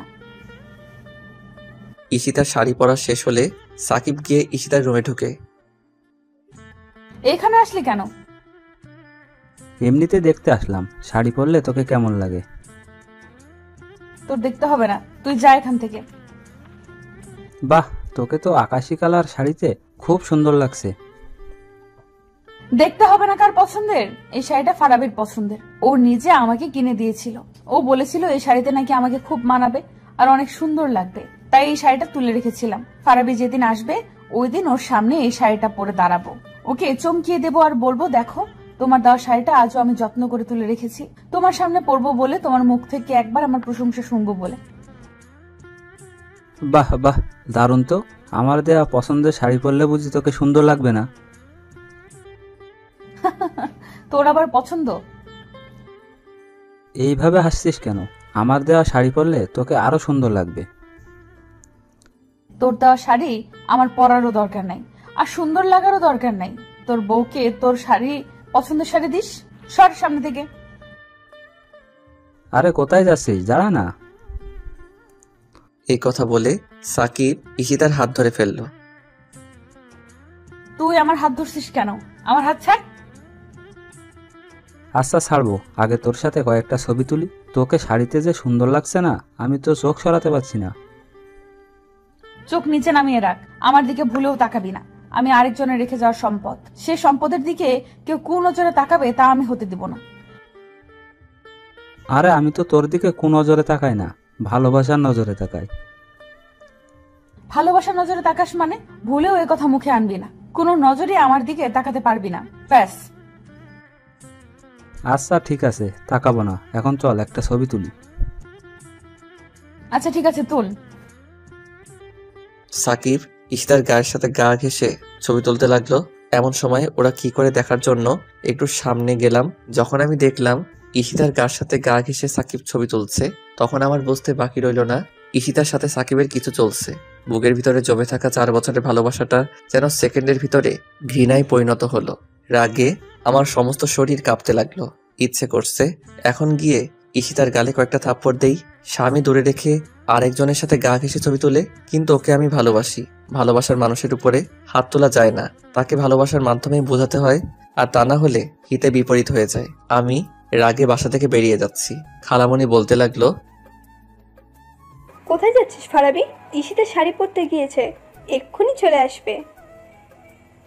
কি শাড়ি যে পরেছে তা আমি দেখেছি, আমার একটা জরুরি কাজ আছে, আমি চলে যাচ্ছি। কি এমন জরুরি কাজ যে এতদিন পরে সে ঈশিতার সাথে দেখা না করেই চলে যাচ্ছিস? ঈশিতা যদি জানতে পারে তাহলে কি হবে জানিস? কিচ্ছু হবে না, আমার কাজ আছে, আমি যাচ্ছি। চলে আসলাম বাসায়। খালামণি পিছন থেকে ডাকলো। রাগে এতটাই বিভোর ছিলাম যে কিছুই শুনিনি। বাসায় এসে সোফায় বসে আছি। আম্মু বলতে লাগলো, কিরে তুই আসলি, ঈশিতাকে আনলি না যে? ঈশিতাকে আমি আনবো কেন? ঈশিতার কি পা নেই? কি বলছিস তুই? তুই না গিয়েছিস ঈশিতাকে আনার জন্য? না, আমি যাইনি। আচ্ছা, ঈশিতা কি তোমার কাছে বলে ওদের বাড়ি গিয়েছিল? হ্যাঁ, কেন? তুমি কি ওকে হুকুম দিয়েছো যাওয়ার জন্য, নাকি ও বলেই চলে গিয়েছিল? ও বললো খালামণি আমি একটু বাড়িতে যাচ্ছি, বিকেলে চলে আসবো। হঠাৎ এই কথা কি জন্য জিজ্ঞেস করছিস বলতো? ও ওর বাড়িতে যাবে, এটা কি বলে যেতে হবে নাকি? অবশ্যই বলে যেতে হবে। তুমি জানো না, নিজের আপন বাবাও যদি মারা যায়, স্ত্রী স্বামীর হুকুম ছাড়া বাবাকে দেখতে যেতে পারে না। তুই তো ওই সময় ছিলি না। ছিলাম না ঠিক আছে, কিন্তু তোমার কাছ থেকে তো হুকুম নেওয়ার দরকার ছিল। আমার কাছে ভুলে গিয়েছে তো। কি এমন হয়েছে যে তুই এভাবে বলছিস? না, কিচ্ছু হয়নি, এমনি। ওইদিকে ঈশিতা শাড়ি পরে ওর রুমে গিয়ে দেখে কেউই নাই। ওর আম্মুকে জিজ্ঞাসা করলে ওর আম্মু আমার কথা সব খুলে বলে। ঈশিতা তা শুনে বিশ্বাসই করতে পারছে না যে আমি এসেছি। নিশ্চিত হওয়ার জন্য আম্মুকে ফোন দিল। আমি সোফায় বসে বারবিকিউ চানাচুর আর অমৃত মটর ভাজা খাচ্ছি। এমন সময় দরজায় কলিং বেলটা বাজতে লাগলো। আমি সোফা থেকে উঠে দরজাটা খুললাম। একজন বোরকা পরিহিত মহিলা দাঁড়িয়ে আছে, তার পিছনে একটা স্কুটি রাখা। আমি মহিলাটিকে লক্ষ্য করে বললাম, কাকে চাই? মহিলাটি কিছুক্ষণ আমার দিকে তাকিয়ে হঠাৎ আমাকে শক্ত করে জড়িয়ে ধরল। আমি হতভম্ব হয়ে বলতে লাগলাম, আরে আন্টি, কি করছেন? ছাড়েন আমাকে, আমার শ্বাস নিতে কষ্ট হচ্ছে তো। কি শুরু করে দিয়েছেন? ছাড়ুন বলছি। কিন্তু আন্টি আমাকে আরো শক্ত করে জড়িয়ে ধরেছে। না, আর পারছি না, এবার বুঝি দমটা আটকে যাবে। অনেক কষ্ট করে বললাম, আরে আন্টি, আমার দম আটকে যাচ্ছে, ছাড়ুন আমাকে। সাথে সাথে আমাকে ছেড়ে দিয়ে মুখের পর্দাটা তুললো আর বলতে লাগলো, শয়তান, আমি আন্টি না, আমি তোমার ঈশিতা। এই কথা বলে আবারও জড়িয়ে ধরলো। এবার কিছু একটা স্বস্তি পাচ্ছি। 4 বছরের জমিয়ে রাখা ভালোবাসার অনুভূতিটা আবেগ হয়ে একসাথে বেরিয়ে আসতে চাচ্ছে। কিছুক্ষণ জড়িয়ে ধরে রাখার পরে বলতে লাগলো, দেখি তোমাকে, আমি তো বিশ্বাসই করতে পারছি না তুমি আমার সামনে দাঁড়িয়ে আছো। আমি যা ভেবেছি তাই, তুমি আগের চেয়ে খুব সুন্দর হয়ে গেছো, কিন্তু চেহারাটা সে পিচ্চি পিচ্চি রয়ে গেছে। কি হলো, কথা বলো না কেন? কি বলবো? কি বলবো মানে? তুমি বলেছিলে 15 দিন পরে আসবে, কিন্তু হঠাৎ করে চলে আসছো। তাহলে আমাকে মিথ্যে বলেছিলে কেন? আর তুমি এসে আমাদের বাসায় গিয়ে আমাকে না দেখে চলে আসলে। আমি কি কষ্ট করে শাড়িটা পরেছিলাম? আমি কি আর জানতাম তুমি আসছো? কি হলো, চুপ করে আছো কেন? কথা বলো, নাকি চেহারার সাথে মন দিল সব পাল্টে ফেলেছো? আমি ঠিকঠাক দাঁড়িয়ে রইলাম, কোনো কথা বলছি না। আসলে 4 বছরের ভালোবাসার জন্য ব্যাকুল হওয়া মনটা কিছু মুহূর্ত আগে ঈশিতার কাজকর্মের দৃশ্যগুলো দেখে ভালোবাসার জন্য ব্যাকুল হওয়া মনটাই হঠাৎ করে কালো ছোট্ট একটা দুঃখ এসে ভিড় করেছে। আম্মু হঠাৎ করে ঈশিতার কণ্ঠ শুনে বলতে লাগলো, ঈশিতা তুই কখন আসলি? ঈশিতা আম্মুর কথা জবাব দিচ্ছিল। তাদের মাঝখানে আমি আম্মুকে লক্ষ্য করে বললাম, আমার মাথা প্রচন্ড ব্যথা করতেছে, আমাকে 1 কাপ কফি বানিয়ে দাও। আমি আমার রুমে সোফায় বসে মোবাইল টিপতে লাগলাম। ঈশিতা আম্মুর হাত থেকে কফির কাপটা নিয়ে আমার সামনে গিয়ে দাঁড়ালো। তারপর আমার হাতে কাপটা দিয়ে আমার গা ঘেঁষে বসলো। আমি মোবাইলটা পকেটে রেখে কফির মগে চুমুক দিচ্ছি। ঈশিতা 4 বছর পর আমার এত কাছে আসার পরেও আমার ভাবমূর্তির অনুভূতির ফিলিংস না পেয়ে বলতে লাগলো, কি হলো, তুমি আমার সাথে কথা বলছো না কেন? তুমি কি কোনো কিছুর জন্য আমার প্রতি অসন্তুষ্ট? আমি ঈশিতার কথা শুনে একবার ঈশিতার দিকে ঘুরে তাকালাম। কি হলো, এইভাবে তাকালে কেন? কথা বলো, তুমি কি বোবা হয়ে গেছো? তুমি আমার সাথে কথা বলছো না, মনে হচ্ছে আমার গলায় বিশাল বড় একটা কাঁটা আটকে আছে। আমার ভালো লাগছে না। কথা বলো না, চুপ করে থাকো। মাথা কি বেশি ব্যথা করছে? তাহলে কফি খাওয়ার দরকার নেই, আমি কমপ্লেক্স নিয়ে আসছি। কমপ্লেক্স খেয়ে ওষুধ খেয়ে একটু রেস্ট করো, দেখবে মাথা ব্যথা চলে যাবে। ঈশিতা কমপ্লেক্স দুধ, চিনি আর ট্যাবলেট নিয়ে আসলো আর বলতে লাগলো, এগুলো খেয়ে ওষুধ খেয়ে একটু রেস্ট করো। আমি ঈশিতার হাত থেকে ট্যাবলেটটা নিয়ে খেয়ে ফেললাম। ঈশিতা বলতে লাগলো, খালি পেটে ট্যাবলেট খেয়েছো, শরীর তো অনেক খারাপ করবেই। আমি কোনো কথা বললাম না, সোজা বিছানায় শুয়ে পড়লাম। ঈশিতা হয়তো এটা বুঝছে যে আমার মাথা ব্যথা করছে, তাই ওর সাথে কথা বলছি না। আসল কারণ তো ও আর জানে না। ঈশিতা আস্তে আস্তে আমার মাথার পাশে গিয়ে বসলো, তারপর ওর নরম হাতটা আমার কপালে রাখলো। 4 বছর পর ভালোবাসার মানুষের হাতের স্পর্শ পেয়ে অনুভূতিহীন ভালোবাসাটা যেন জাগা দিয়ে উঠল। পরক্ষণে দু চোখে ঈশিতা সাকিবের সাথে মোটরসাইকেলে লেফটে যাওয়ার দৃশ্যটা ভেসে উঠল। আমার একটা হাত দিয়ে ঈশিতার হাতটা সরালাম এবং বললাম, ধরবা না আমাকে, আমার কেমন যেন লাগে। কি বলো তুমি? তোমার মাথা ব্যথা করছে? আমি তোমায় হাত বুলিয়ে দিচ্ছি, তোমারও আরাম লাগার কথা। তোমাকে আমি বলেছি হাত বুলিয়ে দিতে? এরকম করছো কেন তুমি আমার সাথে? সত্যি তোমার কিছু হয়েছে? 4 বছর পর আমি তোমার এত কাছে, কিন্তু তোমার কোনো অনুভূতি নাই? শোনো, তোমার কথার উত্তর আমি দিতে পারবো না। আমার মাথা ব্যথা করছে, যাও এখান থেকে। না, আমি যাব না। সত্যি করে বলো তোমার কি হয়েছে? আমার কিচ্ছু হয়নি, এখান থেকে যেতে বলেছি তোমাকে। না, আমি যাব না। যাবে না তো? না। এবার আমার সত্যি সত্যি রাগ উঠে গেল। আমি বিছানা থেকে উঠে ঈশিতার দিকে অগ্নি দৃষ্টি নিয়ে তাকালাম। ঈশিতা একটু ভয় পেয়ে গেল এবং বলতে লাগলো, আমার দিকে এইভাবে চোখ লাল করে তাকালে কেন? চোখ নামাও বলছি। এবার আমি জোরে ধমক দিয়ে বললাম, তোমাকে আমি এখান থেকে যেতে বলেছি। ঈশিতা আমার ধমক শুনে কেঁপে উঠল। এরকম ধমক হয়তো আমার কাছ থেকে আশা করেনি। ঈশিতা চুপ করে বাহিরে চলে যাচ্ছে। আমি স্পষ্ট দেখতে পেলাম হাতের উল্টো পিঠ দিয়ে চোখের জল মুছছিল। আমি বিছানায় শুয়ে পড়লাম। ওইদিকে ঈশিতা আম্মুর সামনে গিয়ে দাঁড়ালো। আম্মু ঈশিতাকে দেখে বলতে লাগলো, কি হলো, কাঁদছিস কেন? তোমার ছেলে আর স্বাভাবিক নাই।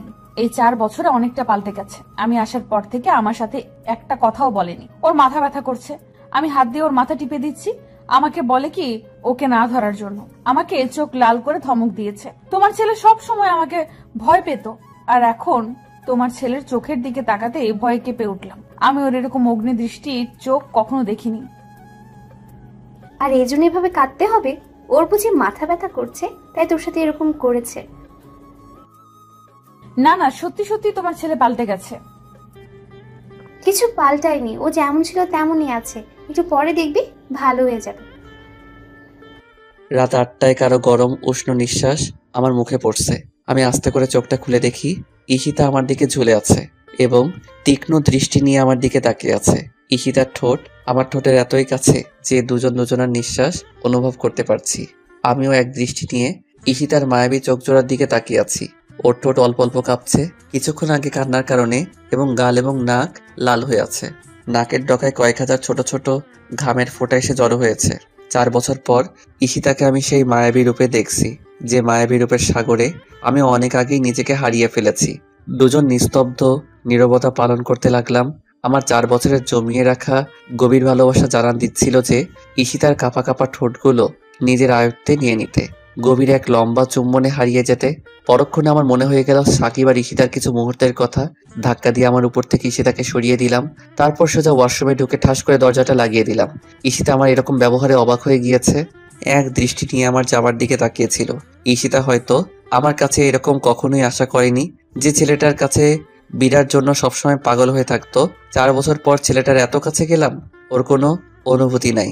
ঈশিতা কিছুই বুঝতে পারছে না কেন তার সাথে এরকম করছে। আমি ওয়াশরুম থেকে বের হয়ে দেখি ঈশিতা বিছানা গোছাচ্ছে। আমাকে দেখে একটা তোয়ালে এনে দিল। আমি তোয়ালেটা হাতে নিয়ে বিছানায় ঢিল মেরে ফেলে দিলাম। ঈশিতা নির্বাক হয়ে আমার দিকে তাকিয়ে আছে। আমি রুম থেকে বের হয়ে নিচে নেমে আসলাম। ডাইনিং টেবিলে আব্বু আম্মু বসে আছে। আমাকে দেখে বলতে লাগলো, মাথা ব্যথা কমেছে তোর? আমি মাথা ঝাঁকি দিয়ে হ্যাঁ শব্দ উচ্চারণ করলাম। 2 মিনিট পর ঈশিতা উপর থেকে ডাইনিং টেবিলে আসলো। মুখটা গোমরা করে আছে, ঠোঁটগুলো শুকিয়ে একটা থেকে আরেকটা আলাদা হয়ে আছে, যেন ঠোঁটে কোনো প্রাণের ছোঁয়া নেই। চেহারাটা অনেকটা কালো হয়ে আছে। ও লম্বা চুলগুলো দিয়ে চেহারার এক পাশ ঢেকে রাখছে আর বারবার আর চোখে আমাকে দেখছে। আম্মু ঈশিতা তার দিকে তাকিয়ে বলল, কি হয়েছে ঈশিতা তোর? ঈশিতা মাথা ঝাঁকি দিয়ে বলল, না, কিছু হয়নি। তাহলে এভাবে দাঁড়িয়ে আছিস কেন? বস। ঈশিতা আমার পাশে একটা চেয়ার টেনে বসলো। আমি অল্প খেয়ে টেবিল থেকে উঠে পড়লাম। আম্মু জিজ্ঞাসা করলো, কি হলো, উঠে পড়লি কেন? আমার খাওয়া শেষ। ঈশিতা বুঝতে পারছে না আমার এগুলো করার মানে কি। আমি রুমে এসে বিছানায় শুয়ে পড়লাম। 10 মিনিট পর ঈশিতা আমার রুমে আসলো।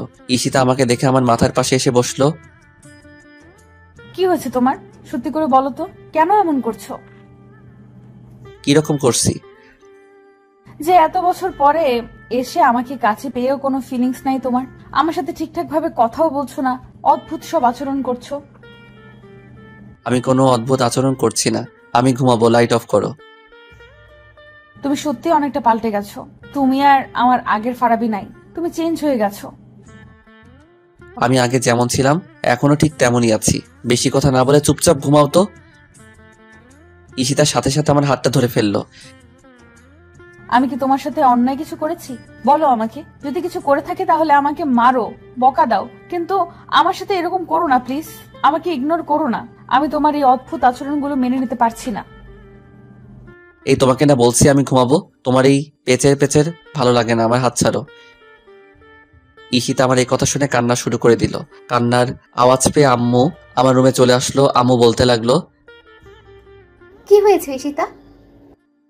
দেখো তোমার ছেলে আমার সাথে কেমন করছে। কি হয়েছে ফারাবি, তুই মেয়েটার সাথে এরকম করছিস কেন? আমি কিছু করছি না। ওকে বললো কান্না থামাতে, আর না হয় অন্য রুমে গিয়ে কান্না করতে। আমি ঘুমাবো। না, আমি এখান থেকে যাব না। আমি এই রুমেই কান্না করব। না গেলে আমি চলে যাই। আমি রুম থেকে বাহির হতে যাব এমন সময় ঈশিতা কান্না করতে করতে রুম থেকে বাহির হয়ে গেল। আম্মু পিছন থেকে ঈশিতাকে ডাকছে, কিন্তু ঈশিতা শুনছে না। আম্মু ঈশিতার পিছনে যেতে লাগলো। আমি দরজা লাগিয়ে বিছানায় শুয়ে পড়লাম, কিন্তু কিছুতেই ঘুম আসছে না। বুকটা কেমন যেন খালি খালি লাগছে। কিসের যেন অভাব। 4 বছর আগে বাহিরে যাওয়ার সময় ঈশিতা আমার বুকে মাথা রেখে বলেছিল, তোর এই বুকটা শুধু আমার জন্য বরাদ্দ, এখানে আর অন্য কাউকে ঠাঁই দিবি না। আমার বাকিটা জীবন তোর এই বুকে মাথা রেখে ঘুমাতে চাই। এসব ভাবতে ভাবতে কখন ঘুমিয়ে গেলাম বলতে পারবো না। সকাল 10টায় ঘুম ভাঙলো। আমি ফ্রেশ হয়ে নিচে নেমে ঈশিতাকে দেখতে পাচ্ছি না। সারা রাত কোথায় ছিল, কোন রুমে ছিল তাও জানি না। আমি আম্মুকে ঈশিতার কথা জিজ্ঞাসা করলাম। আম্মু বলতে লাগলো, আমি জানি না। তুমি জানো না মানে? 4 বছর পরে এসে মেয়েটার সাথে এরকম ব্যবহার করতে পারলি তুই? মেয়েটা সারা রাত ড্রয়িং রুমে সোফায় বসে কান্না করেছে, একটুও ঘুমায়নি। এখন কোথায়? চলে গেছে। চলে গেছে মানে? কোথায় চলে গেছে? ওদের বাসায়। আম্মুর কথা শুনে আমার রাগ উঠে গেল। যে কারণে 4 বছর পরে এত কাছে আসার পরে ওকে আপন করে নিতে পারিনি, আবারও না বলে ওই বাড়িতে গিয়েছে। কেন গিয়েছে? সাকিবের সাথে কথা বলার জন্য। আমি একটা রিক্সা নিয়ে ঈশিতার বাসায় চলে গেলাম। রাগ একটু কমেনি। বাসার কলিং বেল চাপ দিতেই খালামণি এসে দরজা খুলে দিল। তারপর আমাকে ঈশিতার সম্পর্কে অনেক কিছু জিজ্ঞাসা করলো। আমি কোনো কিছুর প্রতি উত্তর না দিয়ে সোজা ঈশিতার রুমের কাছে চলে গেলাম। সাকিবকে বাসায় দেখতে পাচ্ছি না, হয়তো অফিসে চলে গিয়েছে। আমি ঈশিতার দরজার সামনে দাঁড়াতেই ঈশিতার স্পষ্ট কান্নার আওয়াজ শুনতে পেলাম।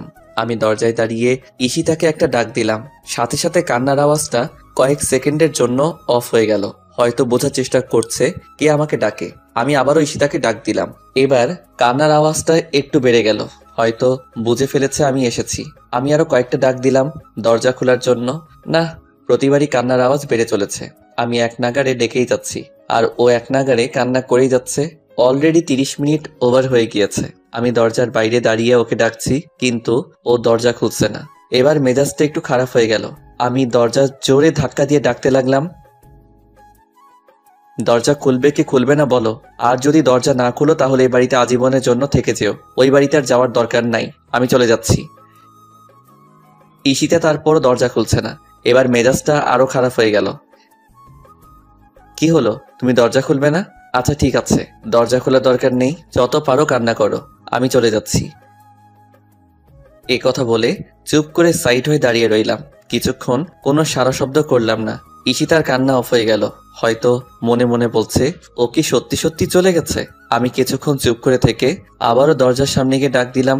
আমি ডাক দেওয়ার সাথে সাথে কান্নার আওয়াজ শুনতে পাচ্ছি। হয়তো বলছে ও এখনো যায় নাই, মেয়েরা আর কিছু পারুক আর না পারুক, কান্না করে অনেক কিছু হাসিল করতে পারে, যে কোনো পুরুষকে ঘায়েল করতে পারে। কি হলো, তুমি দরজা খুলবে না?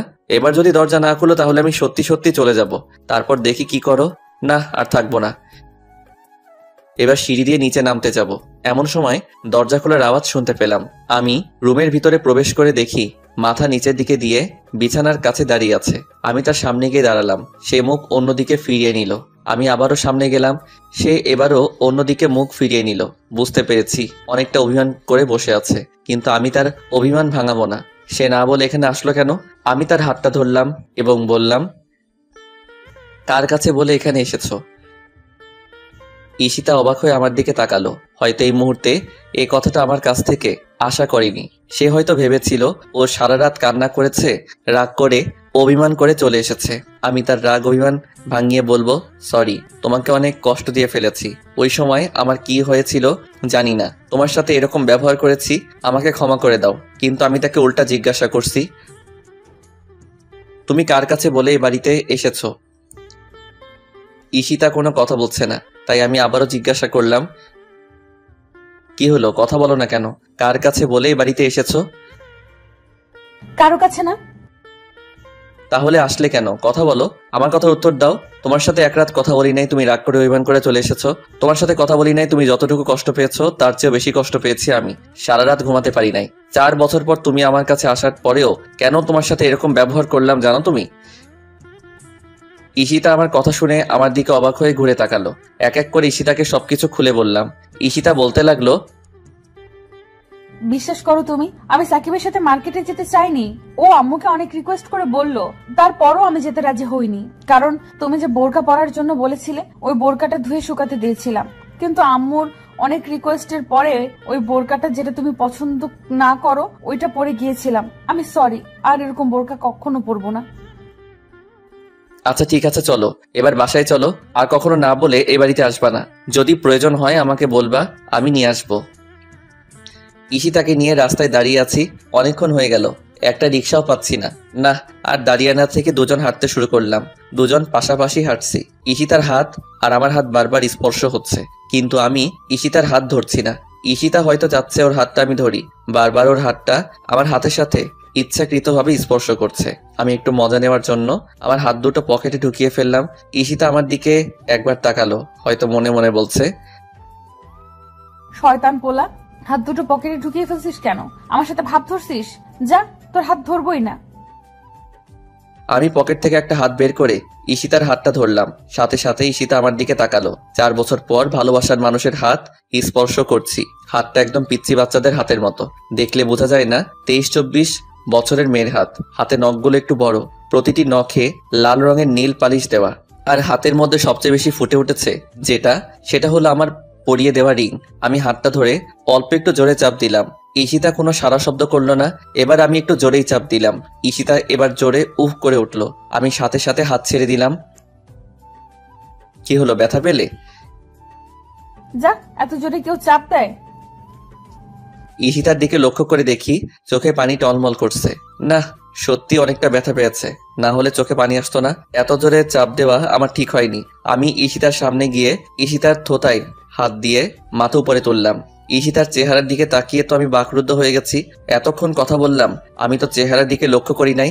রাত থেকে এই পর্যন্ত কান্না করতে করতে চেহারার একেবারে বাজে অবস্থা করে ফেলেছে। চোখগুলো আগুনের মতো লাল হয়ে আছে। নাকের ডগায় মনে হচ্ছে রক্ত জমাট বেঁধেছে। বেশি কান্নার কারণে ফর্সা চেহারা সূর্যের লাল রক্তিম কালার ধারণ করেছে। না, এভাবে কষ্ট দেওয়া আমার ঠিক হয়নি। আমি গতকাল রাতে একটু বেশি করে ফেলেছি। হঠাৎ করে হয়তো আমার এমন ব্যবহার মেনে নিতে পারে নাই, তাই সারা রাত কান্না করেছে। আমি ঈশিতার 2 গালে হাত দিয়ে বললাম, এ কি, কান্না করতে করতে চেহারার কি বাজে অবস্থা করেছো? এইভাবে কেউ কান্না করে? তোর ব্যবহারের জন্যই তো। আসলে আমি রিয়েলি সরি। আমি বুঝতে পারিনি তুমি এতটা কষ্ট পাবে। কি করবো বলো, ওই সময় আমার মাথা ঠিক ছিল না। এক হলো মাথা ব্যথা, আর এক হলো তোমার চিন্তা। দোনোটা মিলিয়ে আমার মাথা নষ্ট করে দিয়েছিল। তাই মুখ দিয়ে যা এসেছে তাই বলেছি। এবারের মতো তোমার পিচ্চি বরটাকে মাফ করে দাও। কোনো মাফ নাই। কেন, সরি বললাম তো। আর কখনো এরকম করবো না, তোমাকে কষ্ট দিব না। এবারের মতো মাফ করে দাও। বললাম তো কোনো মাফ নাই। তুমি আমাকে বেশি কষ্ট দিয়েছো, সারা রাত কান্না করিয়েছো। এত সহজে মাফ করে দিলে তুমি আমাকে আবার কষ্ট দিবে। আর কখনো কষ্ট দিব না, এই যে প্রমিস করে বলছি। না, হবে না। তাহলে কি করলে মাফ করবে? যা বলবো তা করবে তো? হ্যাঁ করব। কিছু শর্ত মানতে হবে। কি শর্ত? কি শর্ত আগে বলতে পারবো না, আগে তুমি বলো আমার শর্তগুলো মানবে কি মানবে না। হ্যাঁ মানবো। প্রথম শর্ত, গতকাল রাত থেকে কিছু খাই নাই, প্রচুর খিদে লেগেছে। এখন বাসায় গিয়ে আমাকে নিজ হাতে খাইয়ে দিতে হবে। কি বলো তুমি? কাল রাত থেকে কিছু খাও নাই, এই জন্য চেহারার এই অবস্থা করেছো। চলো এখন তাড়াতাড়ি বাসায় চলো। না, আগে আমার শর্তগুলো শোনো। শর্ত পরে শুনবো, আগে তাড়াতাড়ি বাসায় চলো। এইভাবে না খাইয়ে থাকলে শরীরে রোগ বেঁধে যাবে। কিচ্ছু হবে না আমার, আগে আমার শর্তগুলো শোনো। বললাম তো পরে শুনবো, আগে বাসায় চলো, বাসায় গিয়ে তারপর শুনবো। তার মানে তুমি আমার শর্তগুলো শুনবে না? আচ্ছা ঠিক আছে, তাড়াতাড়ি বলো। প্রথম শর্ত মনে আছে তো? হ্যাঁ আছে। তাহলে দ্বিতীয় শর্ত, আজকে থেকে আমি যা চাইবো তা অনায়াসে এনে দিতে হবে, কখনো না করতে পারবে না। আচ্ছা ঠিক আছে, এনে দিব। তাহলে তৃতীয় শর্ত, হ্যাঁ বলো। আমি যদি কখনো ভুল করি তাহলে আমাকে শুধরিয়ে দিবে, আর না হয় আমাকে বলবে, আমি শুধরে নিব। কিন্তু আমাকে না বলে তার কারণে আমাকে ইগনোর করা চলবে না, আমাকে দূরে সরিয়ে দিতে পারবে না, ধমক দিতে পারবে না। যদি আমাকে কিছু না বলে আমার সাথে গতকালকের মতো উল্টাপাল্টা কিছু করো, তাহলে একটা বাড়ি দিয়ে মাথাটা ফাটিয়ে হসপিটালে ভর্তি করে রাখবো। তারপর তুমি কাঁদবে? কাঁদলে কাঁদবো। চতুর্থ শর্ত, আরো আছে? হ্যাঁ আরো অনেক। আচ্ছা দাঁড়াও 1 মিনিট। এই মিয়া, আপনারা শুনছেন নি? আরে ওইদিকে কি দেখেন? আমার দিকে তাকান। আপনাকে বলছি, শুধু তো গল্প পড়তে বসে থাকেন। কীর্তি কারবারটা দেখছেন নি? আমার সিনিয়র আপুর, নাউজুবিল্লাহ, সিনিয়র বউয়ের। এতে আর বউ ওইয়া মোটর সাইকেলে আরেক স্যামরার লগে ল্যাপটি মাইরা ঘুইরা বেড়াইছে, গার সাথে গা ঘেসে ছবি তুলছে। তার এই অপরাধের জন্য আমার কাছে একবার সরি বলছে, আমি মাফ করে দিছি। আর আমি তার সাথে একটু রাগ দেখিয়ে কথা বলছি, তারপর 3 বার সরি বললাম। কিন্তু আমার মাফ নাই। এই মাঝ রাস্তায় রোদের মধ্যে দাঁড়িয়ে আমাকে শর্ত দিচ্ছে। অলরেডি 3টা দিয়ে ফেলেছে, আরো অনেক আছে। কেমনটা লাগে বলেন? মেজাজটা গরম হয়ে যায়নি? মনটা কয় থাপড়াইয়া সবগুলো দাঁত ফেলে দেই। মেয়েদেরকে বেশি ভালোবাসা দেখানো ঠিক না, তাহলে তারা আল্লাদি হয়ে মাথায় চড়ে বসে। এই কি হলো? কাকে থাপড়িয়ে দাঁত ফালানোর কথা বলছো? না কাউকে না। কি বলতেছিলা বলো। তাহলে চতুর্থ শর্ত শোনো। হ্যাঁ বলো। এই 4 বছরে তুমি ছিলে না বলে আমার কোনো পছন্দের জায়গায় ঘুরতে যেতে পারি নাই। এখন থেকে প্রতি বিকেল বেলা আমাকে আমার পছন্দের জায়গায় ঘুরতে নিয়ে যেতে হবে, এবং আজ বিকেলে এক জায়গায় যাব, ওই জায়গায় নিয়ে যেতে হবে। যথা আজ্ঞা। তাহলে পঞ্চম শর্ত। পঞ্চম শর্তটা কিন্তু একটু কঠিন। যত কঠিন হোক তুমি বলো। আমাকে সারা রাত কাঁদানোর জন্য এবং কষ্ট দেওয়ার জন্য এই মাঝ রাস্তায় 20 বার কান ধরে উদ্বস করতে এবং বলতে হবে আমাকে আর কখনো কষ্ট দিবে না। কি বলো তুমি? এর আগের শর্তগুলো ঠিক আছিল, কিন্তু এটা কি শর্ত দিলে তুমি? এই মাঝ রাস্তায় এত মানুষের মধ্যে আমি 20 বার কানে ধরে উঠবস করব? হ্যাঁ করতে হবে, দরকার হলে আরো মানুষ ডেকে আনবো, তারপরও করতে হবে। না, মেজাজটা খারাপ হয়ে গেল। মান সম্মান আজ আর থাকবে না। মন চাচ্ছে উপরে তুলে একটা আছাড় বাড়ি। দেখতে তো পিচ্চি মাইয়ার মতো লাগে, হাত পা ছোট ছোট, মুখটা গোল, মনে হয় 16-17 বছরের মেয়ে। কিন্তু কে বলবে এই মেয়ের বয়স 23-24, আমার চেয়ে 1.5-2 বছরের বড়। এখন 20 বার কান ধরে উদ্বস করবা আর বলবা আমাকে আর কখনো কষ্ট দিবা না। 20 বার? ওই শাস্তিটা একটু কমানো যায় না? না, কমানো যাবে না। প্লিজ দেখো না, কোনো উপায় কমানো যায়নি? 20 বার উঠবস করলে আমি বাঁচবো? না, 20 বার ওই উদ্বস করতে হবে। আমাকে কষ্ট দেওয়ার সময় মনে ছিল না? 15 বার করি? না, 20 বার। কি আর করা, এখন 20 বারই উঠবস করতে হবে। আমি কানে ধরে উঠবস করতে যাব, দেখি রাস্তার সব মানুষ আমার দিকে তাকিয়ে আছে। হায় হায়, আজকে তো মান ইজ্জত সব প্লাস্টিক হবে আমার। আমি কান থেকে হাত ছেড়ে দাঁড়িয়ে রইলাম। কি হলো? দাঁড়িয়ে রইলে কেন? উদ্বস করো। চলো বাসায় গিয়ে উঠবস করব। তুমি যতবার বলবে ততবার। এখানে প্রচুর মানুষ। বাসায় গিয়ে না, এখানেই করতে হবে মানুষের সামনে। এটা আমাকে সারা রাত কাঁদানোর শাস্তি। কি হলো, উদ্বোস করবা না? আচ্ছা ঠিক আছে, না করলে আমি চলে যাই। এ কথা বলে ঈশিতা হাঁটতে লাগলো। আরে কোথায় যাচ্ছ? তুমি তো বাসায় যেতে মানা করেছো, এখন যেদিকে যেতে পারি। আরে দাঁড়াও, উঠবস করছি তো। তাহলে করো। এখন ভাবতে লাগলাম শাস্তিটা কোনো উপায়ে কমানো যায় নাকি। হ্যাঁ, মাথায় একটা বুদ্ধি এসেছে। আচ্ছা, তোমাকে যদি এখান থেকে কোলে করে বাসায় নিয়ে যাই তাহলে? সত্যি নিয়ে যাবে? হ্যাঁ, নিয়ে যাব। তাহলে 5 বাদ যাও, এখন 15 বার উদ্বোস করো। মাত্র 5টা? 60 কেজি ওজনের বস্তা বাসায় নিয়ে গেলে তো আমার জান যাবে আর আসবে। এত কষ্ট করব? মাত্র 5টা বাদ?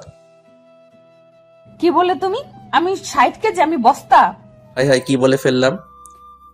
আমাকে কোলে করে বাসায় নিয়ে যেতে হবে। এখন 25 বার উদ্বোস করবা। 25 বার কেন? 20 বার না বললে?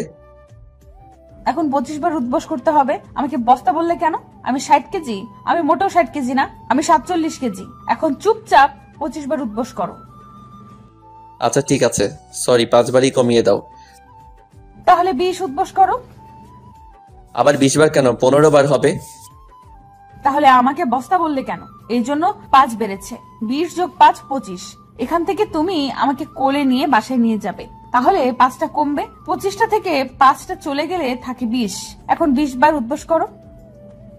কেমনটা লাগে বলেন? 5টা বিয়োগ করে কমালাম, ও আবার 5টা এনে যোগ করলো, তাহলে ঘুরে তো 20টাই হলো। যেই লাও সেই কদু, কোলে করে বাসায় নিয়ে যাব তো ফাও। কি আর করা, কোনো উপায় নেই। চুপচাপ 20 বার উঠবস করে ফেলা ভালো। আমি কান ধরে উঠবস শুরু করলাম। ঈশিতা আমার উঠবস দেখে মুচকি মুচকি হাসছে, আর রাস্তার সব লোক এক দৃষ্টি নিয়ে আমার দিকে তাকিয়ে আছে। আমি চোখ বুজে 8টা নিয়ে ফেললাম, কপাল দিয়ে অল্প অল্প ঘাম বের হচ্ছে, আর 4টা নিয়ে কোমরে হাত দিয়ে দাঁড়িয়ে পড়লাম। কি হলো, দাঁড়িয়ে পড়লে কেন? আমার কোমর প্রচুর ব্যথা করতেছে। সত্যি? হুম। তাহলে আর উদ্বোস করার দরকার নেই, চলো বাসায় চলে যাই। চলো। আমি মুচকি মুচকি এসে মনে মনে বলতে লাগলাম, আমার সাথে চালাকি করো। আমি 5টা কমালাম আর তুমি 5টা বাড়িয়ে দিলে, এখন মোট 10টা নিলাম, কেমন হলো? ঈশিতা আমার মুচকি হাসি দেখে বলতে লাগলো, তুমি হাসো কেন? না এমনি। তার মানে তুমি আমাকে মিথ্যা বলেছো, তোমার কোমরে কোনো ব্যথা নাই? না আছে তো। আচ্ছা ঠিক আছে, এখন আমাকে কোলে নাও। কোমরে ব্যথা নিয়ে? তুমি কিন্তু আমাকে কথা দিয়েছো। আচ্ছা ঠিক আছে, নিচ্ছি। ঈশিতাকে কোলে নিয়ে হাঁটতে শুরু করলাম। ঈশিতা আমার কপালে বেয়ে আসা ঘামগুলো তার শাড়ির আঁচল দিয়ে মুছে দিচ্ছে।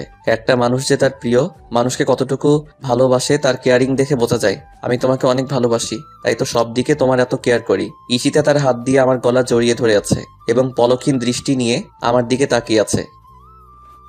কি দেখো? আমার পিচ্চি বরটাকে। আমাকে দেখার কি আছে? তোমার মাথা একটু নিচে নামাও। আমি মাথাটা নিচে নামালাম।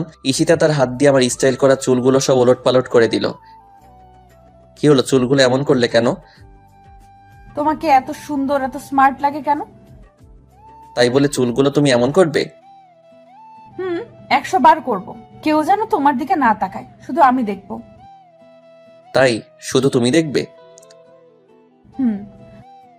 বাসার সামনে গিয়ে ঈশিতাকে কোল থেকে নামিয়ে দিলাম। দরজার কলিং বেল চাপ দিতেই আম্মু এসে দরজা খুলে দিল। আম্মু ঈশিতাকে দেখে বলতে লাগলো, কি হলো, চলে আসলি কেন? তোমার ছেলে নিয়ে আসছে। আমার ছেলে তো তোর সাথে গতকাল রাতে খারাপ ব্যবহার করেছে। তোমার ছেলে আমার কাছে প্রমিস করেছে আর কখনো এরকম করবে না, না হলে আমি আসতাম না। ফের যদি আবার এরকম করে তাহলে একেবারে চলে যাব, আর কখনো আসবো না। না, এখন আমাকে খাবার দাও, আমার প্রচুর খিদে লেগেছে। তোমার ছেলের জন্য একদিন না খেয়েছিলাম। ঠিক আছে, তুই টেবিলে বস, আমি খাবার দিচ্ছি। না, টেবিলে বসে খাবো না, তুমি খাবার দাও, আমি রুমে নিয়ে খাবো। আম্মু ঈশিতার দিকে তাকিয়ে একটা মুচকি হাসি দিল। মার চোখ ফাঁকি দেওয়ার মতো কেউ নাই। আম্মু হয়তো বুঝে ফেলেছে ঈশিতা কি জন্য রুমে খাবার নিয়ে খাবে। আমি রুমে এসে বিছানায় শুয়ে পড়লাম। 2-3 মিনিট পর ঈশিতা খাবার প্লেট হাতে নিয়ে রুমে ঢুকলো।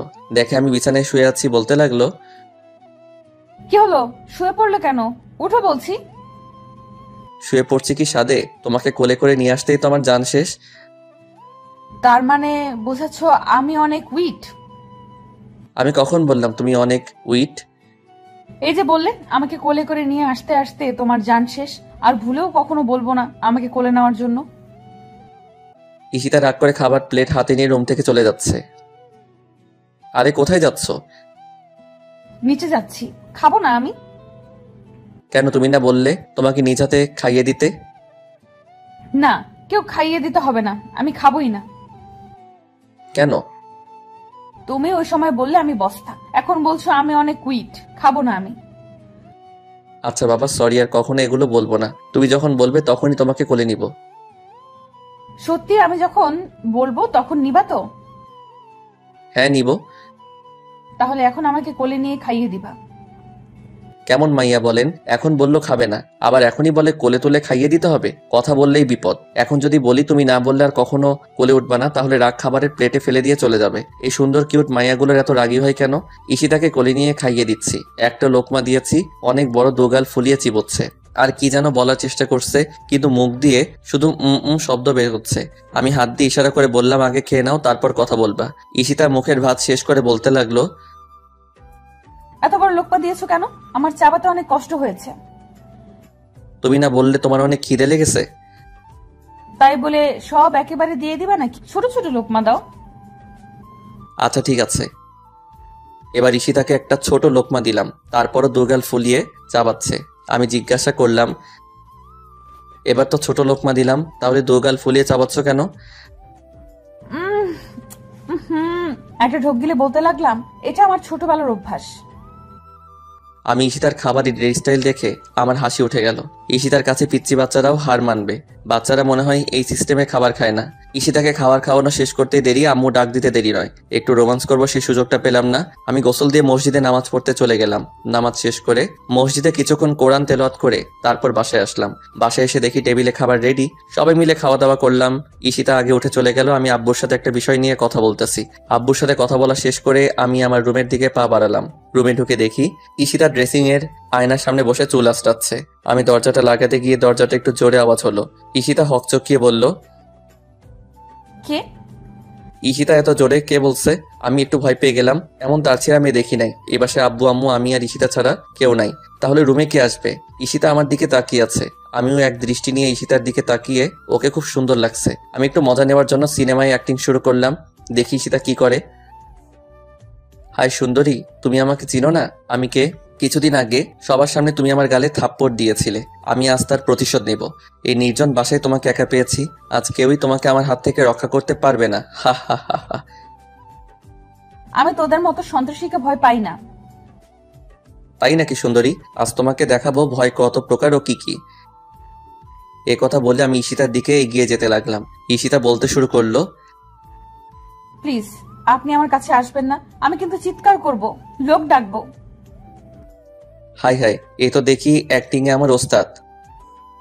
হা হা হা। চিৎকার করে কোনো লাভ হবে না সুন্দরী, তোমার চিৎকার শুনে কেউ আসবে না। তাই চুপচাপ বসে থাকো আর আমার লীলা খেলা দেখতে থাকো।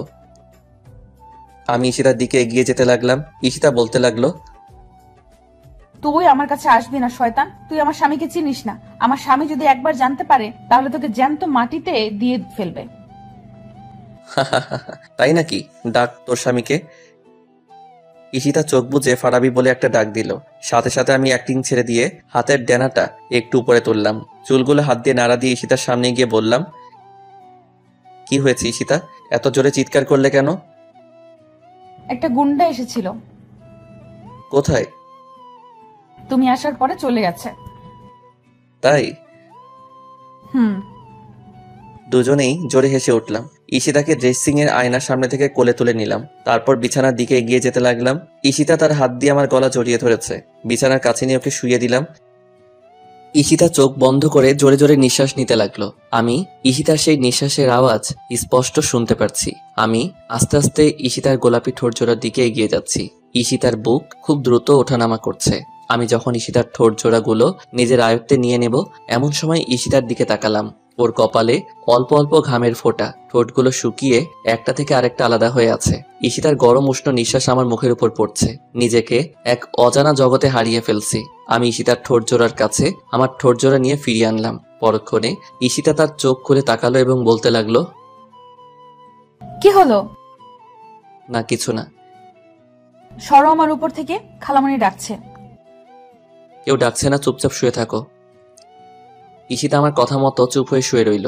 এবারও আমি ঈশিতার ঠোঁট জোড়ার কাছে আমার ঠোঁট জোড়া নিলাম। ঈশিতা চোখ বন্ধ করে জোরে জোরে নিঃশ্বাস ফেলছে, আর কারো ঠোঁটের স্পর্শ পাওয়ার জন্য তার ঠোঁটগুলো অল্প অল্প কাঁপন তুলছে। আমি আস্তে আস্তে ঈশিতার ঠোঁটগুলো নিজের আয়ত্তে নিয়ে নিলাম। দুজনের গরম উষ্ণ নিঃশ্বাস মিলে একাকার হয়ে গেল। ঈশিতা তার হাত দিয়ে আমার চুল খামচে ধরেছে। কতক্ষণ পর্যন্ত দুজন বিভোর হয়েছিলাম ভালোবাসার মধুময় ফিলিংসে বলতে পারবো না।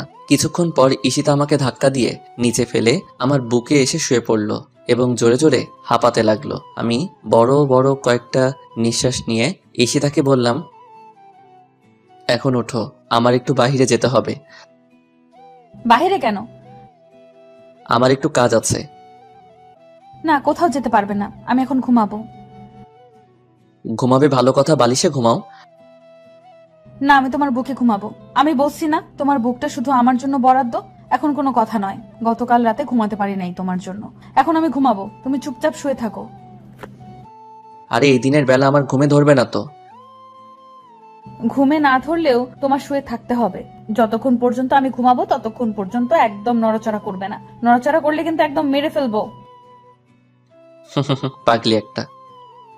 কি আর করা, বাধ্য হয়ে বুকে নিয়ে শুয়ে আছি। এই দিনের বেলা তো ঘুম আসবে না। ঈশিতার দিকে তাকিয়ে দেখি চোখের পাতা একবার খুলে একবার বন্ধ করে, ছোট বাচ্চাদের মতো চুপটি করে আমার বুকে শুয়ে আছে। ওর লম্বা চুলগুলো দিয়ে মুখের একপাশ ঢাকা। ওকে ঘুমন্ত অবস্থায় খুব মায়াবী লাগছে। মুখের চুলগুলোতে হাত দিয়ে সরিয়ে কপালে একটা চুমু এঁকে দিলাম। ঈশিতা সাথে সাথে একটু নড়ে চড়ে আমাকে শক্ত করে জড়িয়ে ধরলো। ঈশিতাকে বুকে নিয়ে শুয়ে থাকতে থাকতে কখন যে নিজেই ঘুমিয়ে গেলাম বলতে পারবো না। বিকাল 5টা ঈশিতা আমাকে ঘুম থেকে ডেকে তুলে তাড়াতাড়ি ওয়াশরুমে পাঠিয়ে দিল। আজকে নাকি ওকে ওর পছন্দের জায়গায় নিয়ে যেতে হবে। ওয়াশরুম থেকে বের হয়ে দেখি ঈশিতা দাঁড়িয়ে আছে তোয়ালে হাতে।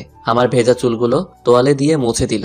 তারপর আমার পছন্দের নীল কালারের একটা পাঞ্জাবি এনে দিয়ে বলল, তাড়াতাড়ি এটা পরো। আমার প্রিয় কালারের পাঞ্জাবি কোথায় পেয়েছো? জিজ্ঞাসা করতেই বলল, চাকরির প্রথম মাসের টাকা দিয়ে তোমার জন্য এই পাঞ্জাবি কিনেছিলাম। আমি রেডি হয়ে ড্রয়িং রুমের সোফায় বসে আছি। ঈশিতা এখন আসার কোনো খবর নাই। মেয়েদের সাজতে এত সময় লাগে কেন? হঠাৎ করে লক্ষ্য করে দেখি ঈশিতা সিঁড়ি দিয়ে নিচে নামছে। আমি পলকহীন দৃষ্টি নিয়ে ঈশিতার দিকে তাকিয়ে আছি। আমি যেন চোখ সরাতে পারছি না। আকাশি কালার শাড়ি, শাড়ির কুচিগুলো এত সুন্দর করে দিয়েছি যে মনে হচ্ছে যে মেশিনে কুচিগুলো দিয়ে ক্লিপ লাগিয়ে দিয়েছে। দুহাত ভর্তি নীল চুড়ি, কপালে লাল টিপ, ঠোঁটে হালকা গোলাপি লিপস্টিক, চোখে গাঢ় করে কাজল, লম্বা রেশমি কালো চুলগুলো কোমর পর্যন্ত ছাড়িয়ে। বাগানের ঠিক উপরে একটা টকটকে লাল গোলাপ। সেই লাল গোলাপটা যেন ঈশিতার সৌন্দর্যটা আরো কয়েক গুণ বাড়িয়ে দিয়েছে। আমি মুগ্ধ মহিমায় তাকিয়ে আছি আমার সিনিয়র বয়সের দিকে, যেন স্বর্গ থেকে উঠে আসা কোনো অপ্সরী আমার সামনে দাঁড়িয়ে। ঈশিতা আমার সামনে এসে হাসি মুখে বলতে লাগলো, দেখো তো আমাকে কেমন লাগছে। অনেক সুন্দর লাগছে। শুধু সুন্দর লাগছে? আমি ঈশিতার দিকে তাকিয়ে দেখি হাসি উজ্জ্বল চেহারাটা মুহূর্তের মধ্যে ফ্যাকাশে হয়ে গেল। হয়তো মনে মনে বলছে, আমি এতক্ষণ লাগিয়ে এত সুন্দর করে সাজলাম আর ওর কিনা বলছে শুধু সুন্দর লাগছে। আমি ঈশিতার ফ্যাকাশে চেহারা দেখে বলতে শুরু করলাম, তোমাকে সত্যি অনেক সুন্দর লাগছে। তোমাকে এতটাই সুন্দর লাগছে যে আমি তোমার কাছ থেকে চোখ সরাতে পারছি না। তোমার এই সৌন্দর্যের কাছে স্বর্গের যে কোনো অপ্সরীয় হার মানতে হবে। ঈশিতা আমার মুখে তার সৌন্দর্যের প্রশংসা শুনে মুচকি হেসে বলল, হইছে, আর বলতে হবে না, চলো। ঈশিতাকে নিয়ে ঈশিতার পছন্দের একটা পার্কে চলে গেলাম। সূর্য মামা যতক্ষণ না পশ্চিম আকাশে হেলে পড়েছে ততক্ষণ পর্যন্ত দুজন পার্কে বসেছিলাম। দিনের আলোকে বিদায় জানিয়ে সন্ধ্যা যখন চারপাশকে গ্রাস করবে তখন দুজন হাত ধরে হাঁটতে শুরু করলাম অসংখ্য বাতিধারা ভরপুর শহরের সুন্দর রাস্তায়। ঈশিতা একটু থেমে থেমে হাঁটছে। আমি বালিকাকে জিজ্ঞাসা করলাম, কি হলো, খিদে লেগেছে? ঈশিতা মাথা নাড়িয়ে হ্যাঁ বলল। তাহলে চলো একটা রেস্টুরেন্টে খেয়ে বাসায় চলে যাব। দুজনে হাঁটছি। হঠাৎ করে একটু দূরে একটা ফুচকার দোকান দেখা যাচ্ছে। ঈশিতা ফুচকার দোকানটা দেখে খুশি হয়ে দৌড়ে ফুচকার দোকানের সামনে চলে গেল। আমি যে ঈশিতার সাথে আছি তার খেয়ালই নাই। আমি আস্তে আস্তে হাঁটছি। ঈশিতা ফুচকার দোকানের সামনে গিয়ে পিছনে ফিরে তাকালো। আমাকে দেখতে পাচ্ছে না।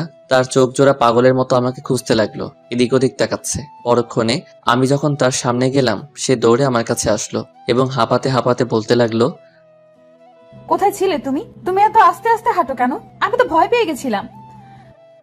তুমি তো আমাকে রাস্তায় ফেলে চলে আসছো। সরি, এখন চলো ফুচকা খাবো। কিসের ফুচকা? ফুচকা ভালো না, চলো রেস্টুরেন্টে কিছু খেয়ে তারপর বাসায় চলে যাব। না, আমি রেস্টুরেন্টে খাবো না, আমি ফুচকা খাবো। ফুচকা ভালো না তো, এগুলো খেলে পেটে সমস্যা হবে। তার চেয়ে ভালো রেস্টুরেন্টে কিছু খেয়ে তারপর বাসায় চলে যাবে। না, আমি ফুচকাই খাবো। বালিকাকে কোনোভাবে বোঝাতে পারলাম না। বালিকা দৌড়ে গিয়ে 3 প্লেট ফুচকা অর্ডার দিল। দুইটাই ঝাল একটু বেশি আর একটা একটু কম। আমি বালিকাকে জিজ্ঞাসা করলাম, 3 প্লেট ফুচকা কেন আর একটাই ঝাল কম, দুইটাই বেশি কেন? ঈশিতা উত্তর দিল, দুটো আমি খাবো, সে দুটো এই ঝাল বেশি। তুমি একটা খাবে, ওটাই ঝাল একটু কম। তুমি তো আবার ঝাল বেশি খেতে পারো না। বালিকা আমার জন্য ঝাল ছাড়া 1 প্লেট ফুচকা অর্ডার দিল। বালিকা মনে করেছে আমি আগে সেই পিচ্চি ফারাবি রয়ে গেছি। মাথায় একটা দুষ্টুমি বুদ্ধি এসে চাপলো। ফুচকাওয়ালা মামাকে কিছু টাকা দিয়ে বললাম, একটার মধ্যে প্রচুর ঝাল দিবে আর তোমার ড্রামের সব পানি ফেলে দিবে। বালিকা যদি জিজ্ঞেস করে তোমার এখানে পানি আছেনি, তুমি না বলবে। কোনো দোকানের কথা জিজ্ঞাসা করলে বলবে 30 মিনিটের মতো লাগবে। যেই ভাবা সেই কাজ। ফুচকাওয়ালা মামা 1 প্লেট ফুচকা প্রচুর ঝাল দিয়ে আমাকে দিল আর ঈশিতাকে 2 প্লেট। আমি ফুচকা মুখে দিয়ে দেখে আসলেই প্রচুর ঝাল দিয়েছে। ঈশিতা আমার দিকে না তাকিয়ে চোখ বুজে খাওয়া শুরু করেছে। বালিকা কিছুক্ষণের ভিতরে 1 প্লেট ফুচকা শেষ করে ফেললো। আমি ঝালের কারণে অল্প অল্প মুখে দিচ্ছি।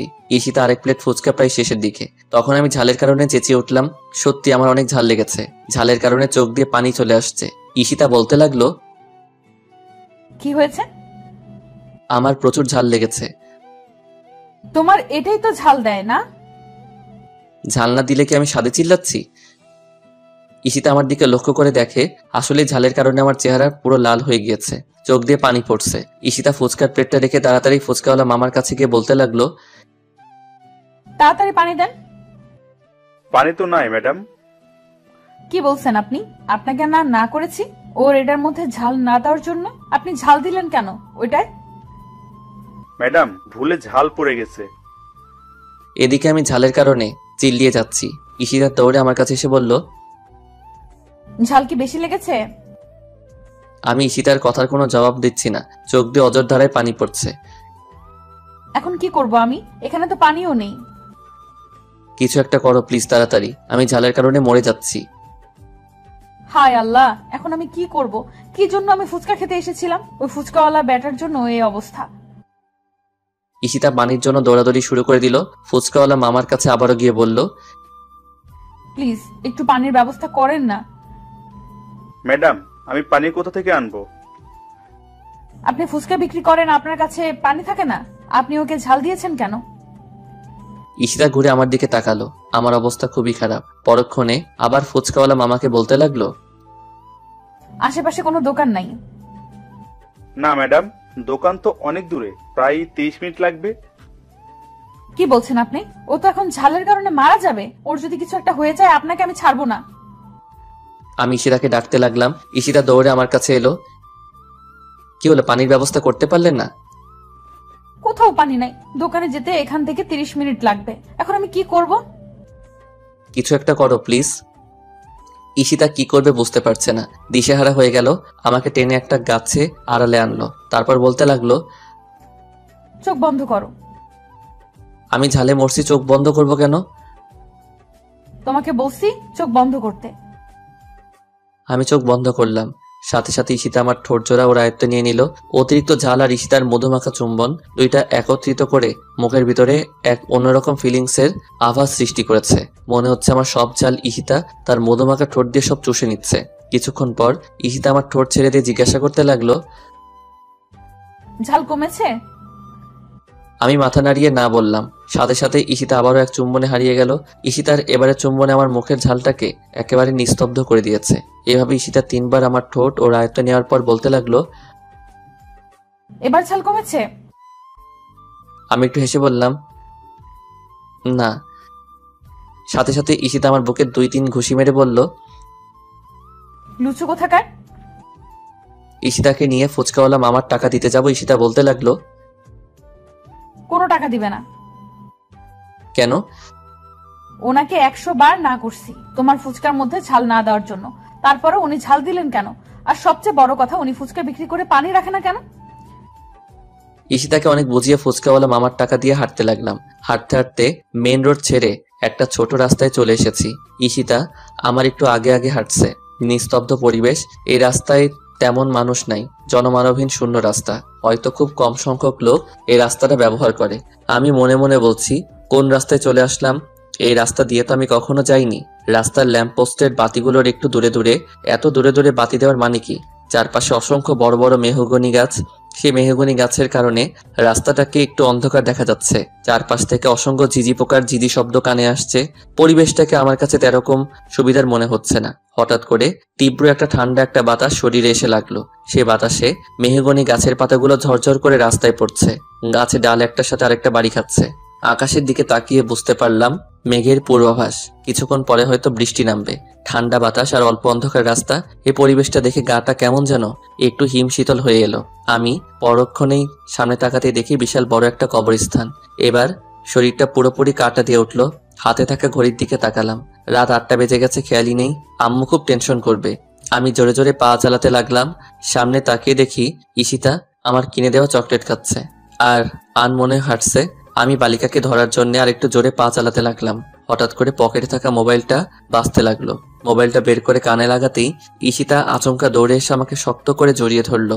আমি ফোনটা কেটে ঈশিতাকে বললাম, কি হয়েছে ঈশিতা? ঈশিতা কোনো কথা বলছে না, আমাকে আরো ঝাপটে ধরেছে। বুঝতে পেরেছি বালিকা হয়তো কোনো কারণে অনেক ভয় পেয়েছে। আমি হাত দিয়ে ঈশিতার মাথাটা বুক থেকে তুলবো, কিন্তু ঈশিতা আমাকে আরো শক্ত করে জড়িয়ে ধরে। না, সত্যি অনেক ভয় পেয়েছে। কি হয়েছে বলো আমাকে, এত ভয় পাচ্ছ কেন? ঈশিতা তার ভয়ে কাপা গলায় বলল, সামনে তাকিয়ে দেখো। আমি ঈশিতার কথা শুনে ভয়ে ডোক গিলে ফেললাম। ভয়ে ভয়ে আস্তে আস্তে সামনে তাকালাম। না, কিছুই দেখতে পাচ্ছি না। আবারও ঈশিতাকে জিজ্ঞাসা করলাম, কই?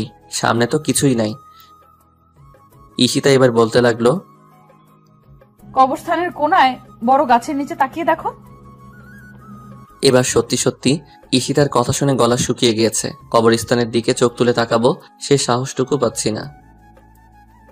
ঈশিতাকে জড়িয়ে ধরে ভয়ে ভয়ে কবরস্থানের কোনায় গাছটার দিকে চোখ তুলে তাকাতেই ভয়ে শরীরটা কেঁপে উঠল। গাছটার নিচে একজন মহিলা মনে হয় দাঁড়িয়ে আছে। দূর থেকে বেশি বোঝা যাচ্ছে না, কিন্তু পরনে সাদা ধবধবে কাপড়, এটা বোঝা যাচ্ছে। কি হতে পারে? এটা কোনো মানুষ না অন্য কিছু? আর এই জনমানবহীন রাস্তায় মানুষ আসবে কোথা থেকে? 20 মিনিট ধরে এই রাস্তা দিয়ে হাঁটছি, একটা মানুষও তো দেখতে পাইনি। আর মানুষ হলেও এই রাতের বেলা কবরস্থানের কোনায় কি করবে? তার মানে কি অন্য কিছু? ভূত, প্রেত, জিন? ঈশিতা বলতে লাগলো, কি দেখতে পেয়েছো? কি ওটা? এই তো কোনো মানুষ টানুষ হবে। মানুষ হলে রাতের বেলা কবরস্থানের কোনায় কি করবে? আর পরনে সাদা কাপড় থাকবে কেন? মানুষ কি সাদা কাপড় পরে না? পরে, কিন্তু রাতের বেলা সাদা কাপড় পরে কবরস্থানের কোনায় কি করবে? আমার কিন্তু খুব ভয় করছে। চলো আমরা অন্য রাস্তা দিয়ে চলে যাই। অন্য রাস্তায় দিয়ে গেলে বাসায় যেতে অনেক রাত হয়ে যাবে।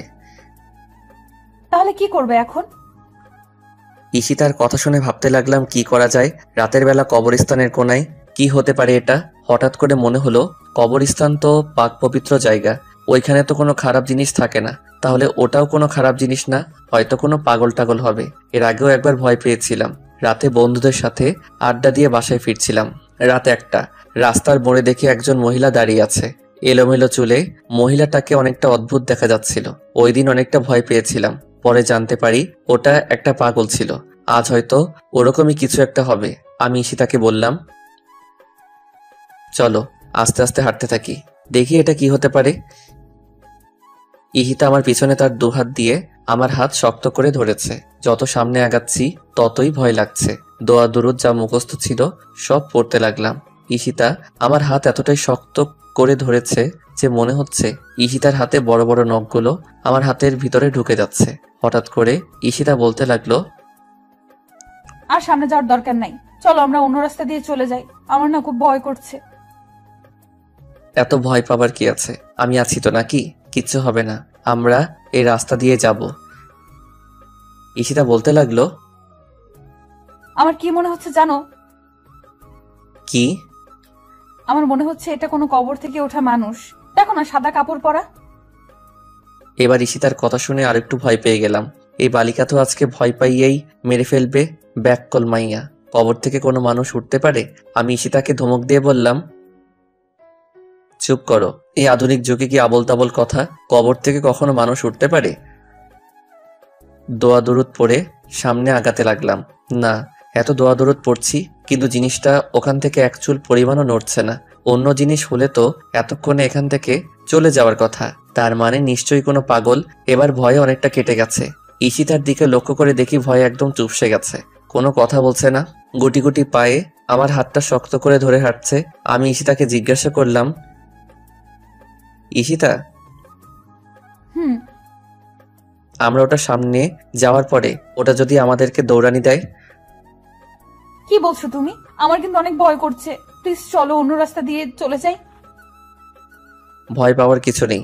আচ্ছা, ওটার সামনে গেলে ওই জিনিসটা যদি আমাকে না ধরে তোমাকে ধরে, তাহলে কি করবে? কি করব মানে? কিছু করব না।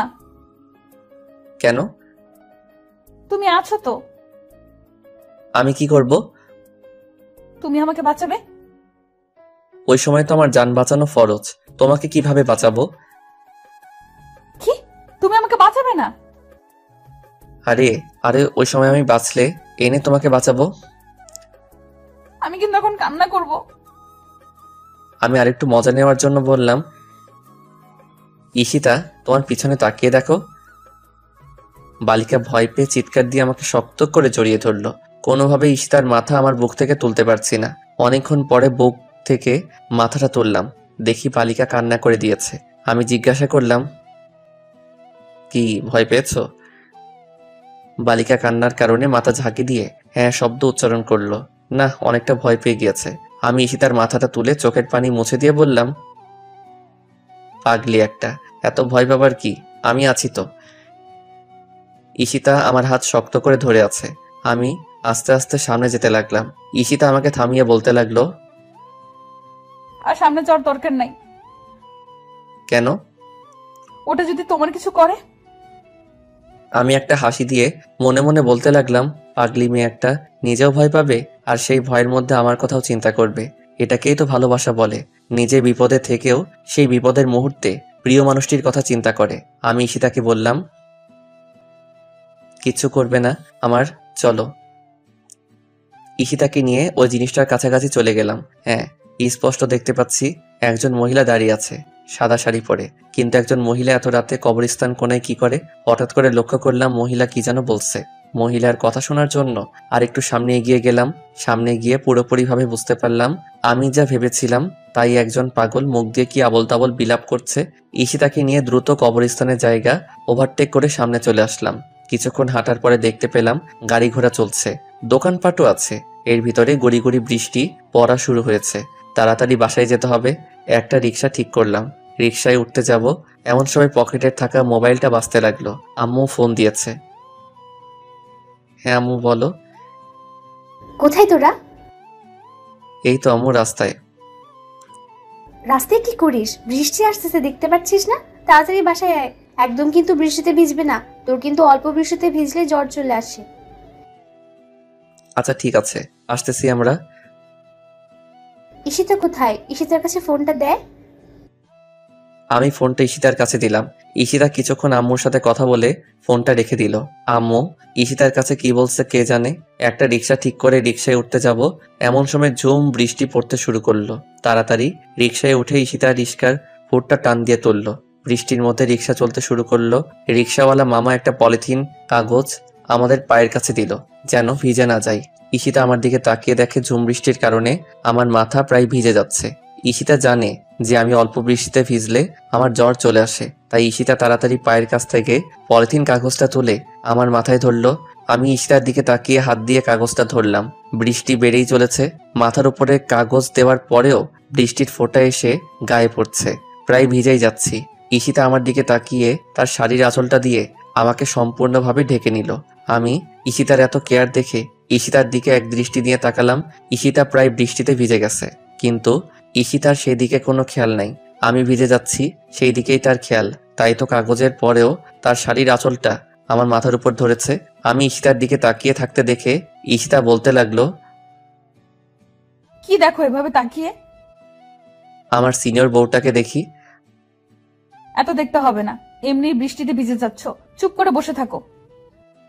আমি একটা মুচকি হাসি দিয়ে ঈশিতার বৃষ্টিতে ভিজে যাওয়া হাতটা শক্ত করে ধরলাম। প্রায় 10-15 মিনিট পরে বাসার কাছে পৌঁছে গেলাম। রিক্সা থেকে নেমে বাসার ভিতরে ঢুকতে ঢুকতে প্রায় অনেকটা ভিজে গেছি। ঈশিতা তাড়াতাড়ি রুম থেকে একটা তোয়ালে আমার হাতে দিল। আমি মাথাটা মুছে ড্রয়িং রুমের সোফায় বসলাম। ঈশিতা কাপড় চেঞ্জ করতে রুমে চলে গেল। 2 মিনিট পরে আম্মু এসে বলতে লাগলো, এতক্ষণ পর্যন্ত বাইরে ঘুরতে হয়? বৃষ্টিতে তো একেবারে ভিজে গেছিস, এখন তো জ্বর আসবে নিশ্চয়ই। কিচ্ছু হবে না আম্মু, আমার প্রচন্ড খিদে লেগেছে, খাবার দাও। আচ্ছা ঠিক আছে, দিচ্ছি। ঈশিতাকে ডাক। 5 মিনিট পর ঈশিতা কাপড় চেঞ্জ করে নিচে আসলো। সবাই মিলে খাওয়া দাওয়া করে কিছুক্ষণ আড্ডা দিলাম। তারপর ঈশিতা রুমে চলে গেল আর আমি ড্রয়িং রুমের সোফায় বসে একটা হিন্দি মুভি দেখতে লাগলাম। রাত 10টা। আমি আস্তে আস্তে রুমের দিকে যাচ্ছি। রুমের দরজাটা হালকা ধাক্কা দিতেই খুলে গেল। রুমের ভিতরে প্রবেশ করে আমি অবাক হয়ে গেলাম। পুরো রুম ফুল দিয়ে সাজানো, ফুলের ঘ্রাণে পুরো রুম মুখরিত হয়ে আছে। ঈশিতাকে দেখতে পাচ্ছি না। ঈশিতা কোথায় আর ফুল দিয়ে এই রুম সাজালো কে? 2 মিনিট পরে ঈশিতা ওয়াশরুম থেকে বের হলো। আমি ঈশিতার দিকে তাকিয়ে দেখি একটা আকাশি কালার শাড়ি পরা আছে, মাথায় হিজাব দেওয়া। ঈশিতা আমাকে দেখে বলতে লাগলো, এতক্ষণে নিচ থেকে আসলে, না আসলেই পারতে, আজকে ড্রয়িং রুমে ঘুমিয়ে থাকতা। আমি ঈশিতার কথা শুনে ঈশিতার একদম কাছে গেলাম। তারপর বললাম, কি ব্যাপার, রুম এভাবে ফুল দিয়ে সাজিয়েছে কে? আমি। কেন? কারণ আছে। ঈশিতা ওয়ার্ড্রপ থেকে নতুন একটা পাঞ্জাবি এনে আমার হাতে দিয়ে বলতে লাগলো, যাও তাড়াতাড়ি এই পাঞ্জাবিটা পরে অজু করে আসো। আমি বাধ্য ছেলের মতো কোনো কথা না বলে পাঞ্জাবিটা পরে ওয়াশরুম থেকে উজু করে আসলাম। ঈশিতা আমার কাছে এসে বলতে লাগলো, চলো এখন আমরা 4 রাকাত নফল নামাজ আদায় করব। 4 রাকাত নফল নামাজ আদায় করব? পুরো রুম ফুল দিয়ে সাজাইছো, আমি তো কিছুই বুঝতে পারছি না। ঈশিতা একটা মুচকি হাসি দিয়ে বলতে লাগলো, এত বুঝতে হবে না, চলো আমরা আগে 4 রাকাত নফল নামাজ পড়ি। নামাজ পড়বো? কেন? কেন নামাজ পড়বে শুনবে? ঈশিতা আমার পাঞ্জাবির বোতামগুলো লাগাতে লাগাতে বলতে লাগলো, তাহলে শোনো, আজ থেকে আমাদের নতুন জীবনের গল্প শুরু করব। দুজনের দেখা রঙিন স্বপ্নগুলো বাস্তবে রূপ দিব। তোমার আমার পবিত্র ভালোবাসা একই সুতোয় গাঁথবো। এই ঝুম বৃষ্টির রাতে তোমার আমার ভালোবাসার পূর্ণতা দিয়ে ভালোবাসাটা আরো মধুময় করে তুলবো। সে মধুময় ভালোবাসা দিয়ে দুজনে সুখের একটা স্বর্গ সংসার বানাবো। সে সুখের সংসারে থাকবো তুমি আমি আর আমাদের একটা ছোট্ট সুন্দর ফুটফুটে রাজকুমার, যা ঠিক দেখতে তোমার মতো হবে। ঈশিতা এই কথা বলে জিহ্বায় কামড় দিয়ে ফেললো। যা, কি বলে ফেললাম? কি বললে? যা বলছি বলেছি। কি দিতে পারবা না একটা রাজকুমার ঠিক তোমার মতো? আমি মুচকি এসে ঈশিতাকে কাছে টেনে নিয়ে কপালে একটা চুমু দিয়ে বললাম, একটা কেন 5টা দিব, তবে রাজকুমার নয়, রাজকন্যা, যার চেহারাটা হবে ঠিক তোমার মতো। না, আমার চেহারার মতো হওয়ার দরকার নাই। আমি চাই রাজকুমার তোমার মতো হোক। না, আমার রাজকন্যা চাই ঠিক তোমার মতো। না, আমার রাজকুমার চাই। না, আমার রাজকন্যা চাই। এখন কিন্তু বাড়াবাড়ি হয়ে যাচ্ছে। বাড়াবাড়ি হলে আমি রুম থেকে চলে যাই, তুমি থাকো তোমার রাজকুমার নিয়ে।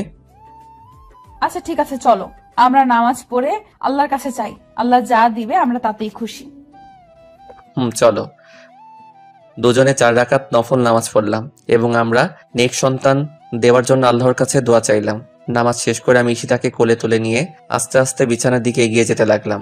আজ এই ঝুম বৃষ্টির রাতে আমাদের ভালোবাসা পাবে পূর্ণতা, হবে দুটো দেহের মধুর মিলন। হারিয়ে যাবো আজ সুখের এক স্বর্গরাজ্যে।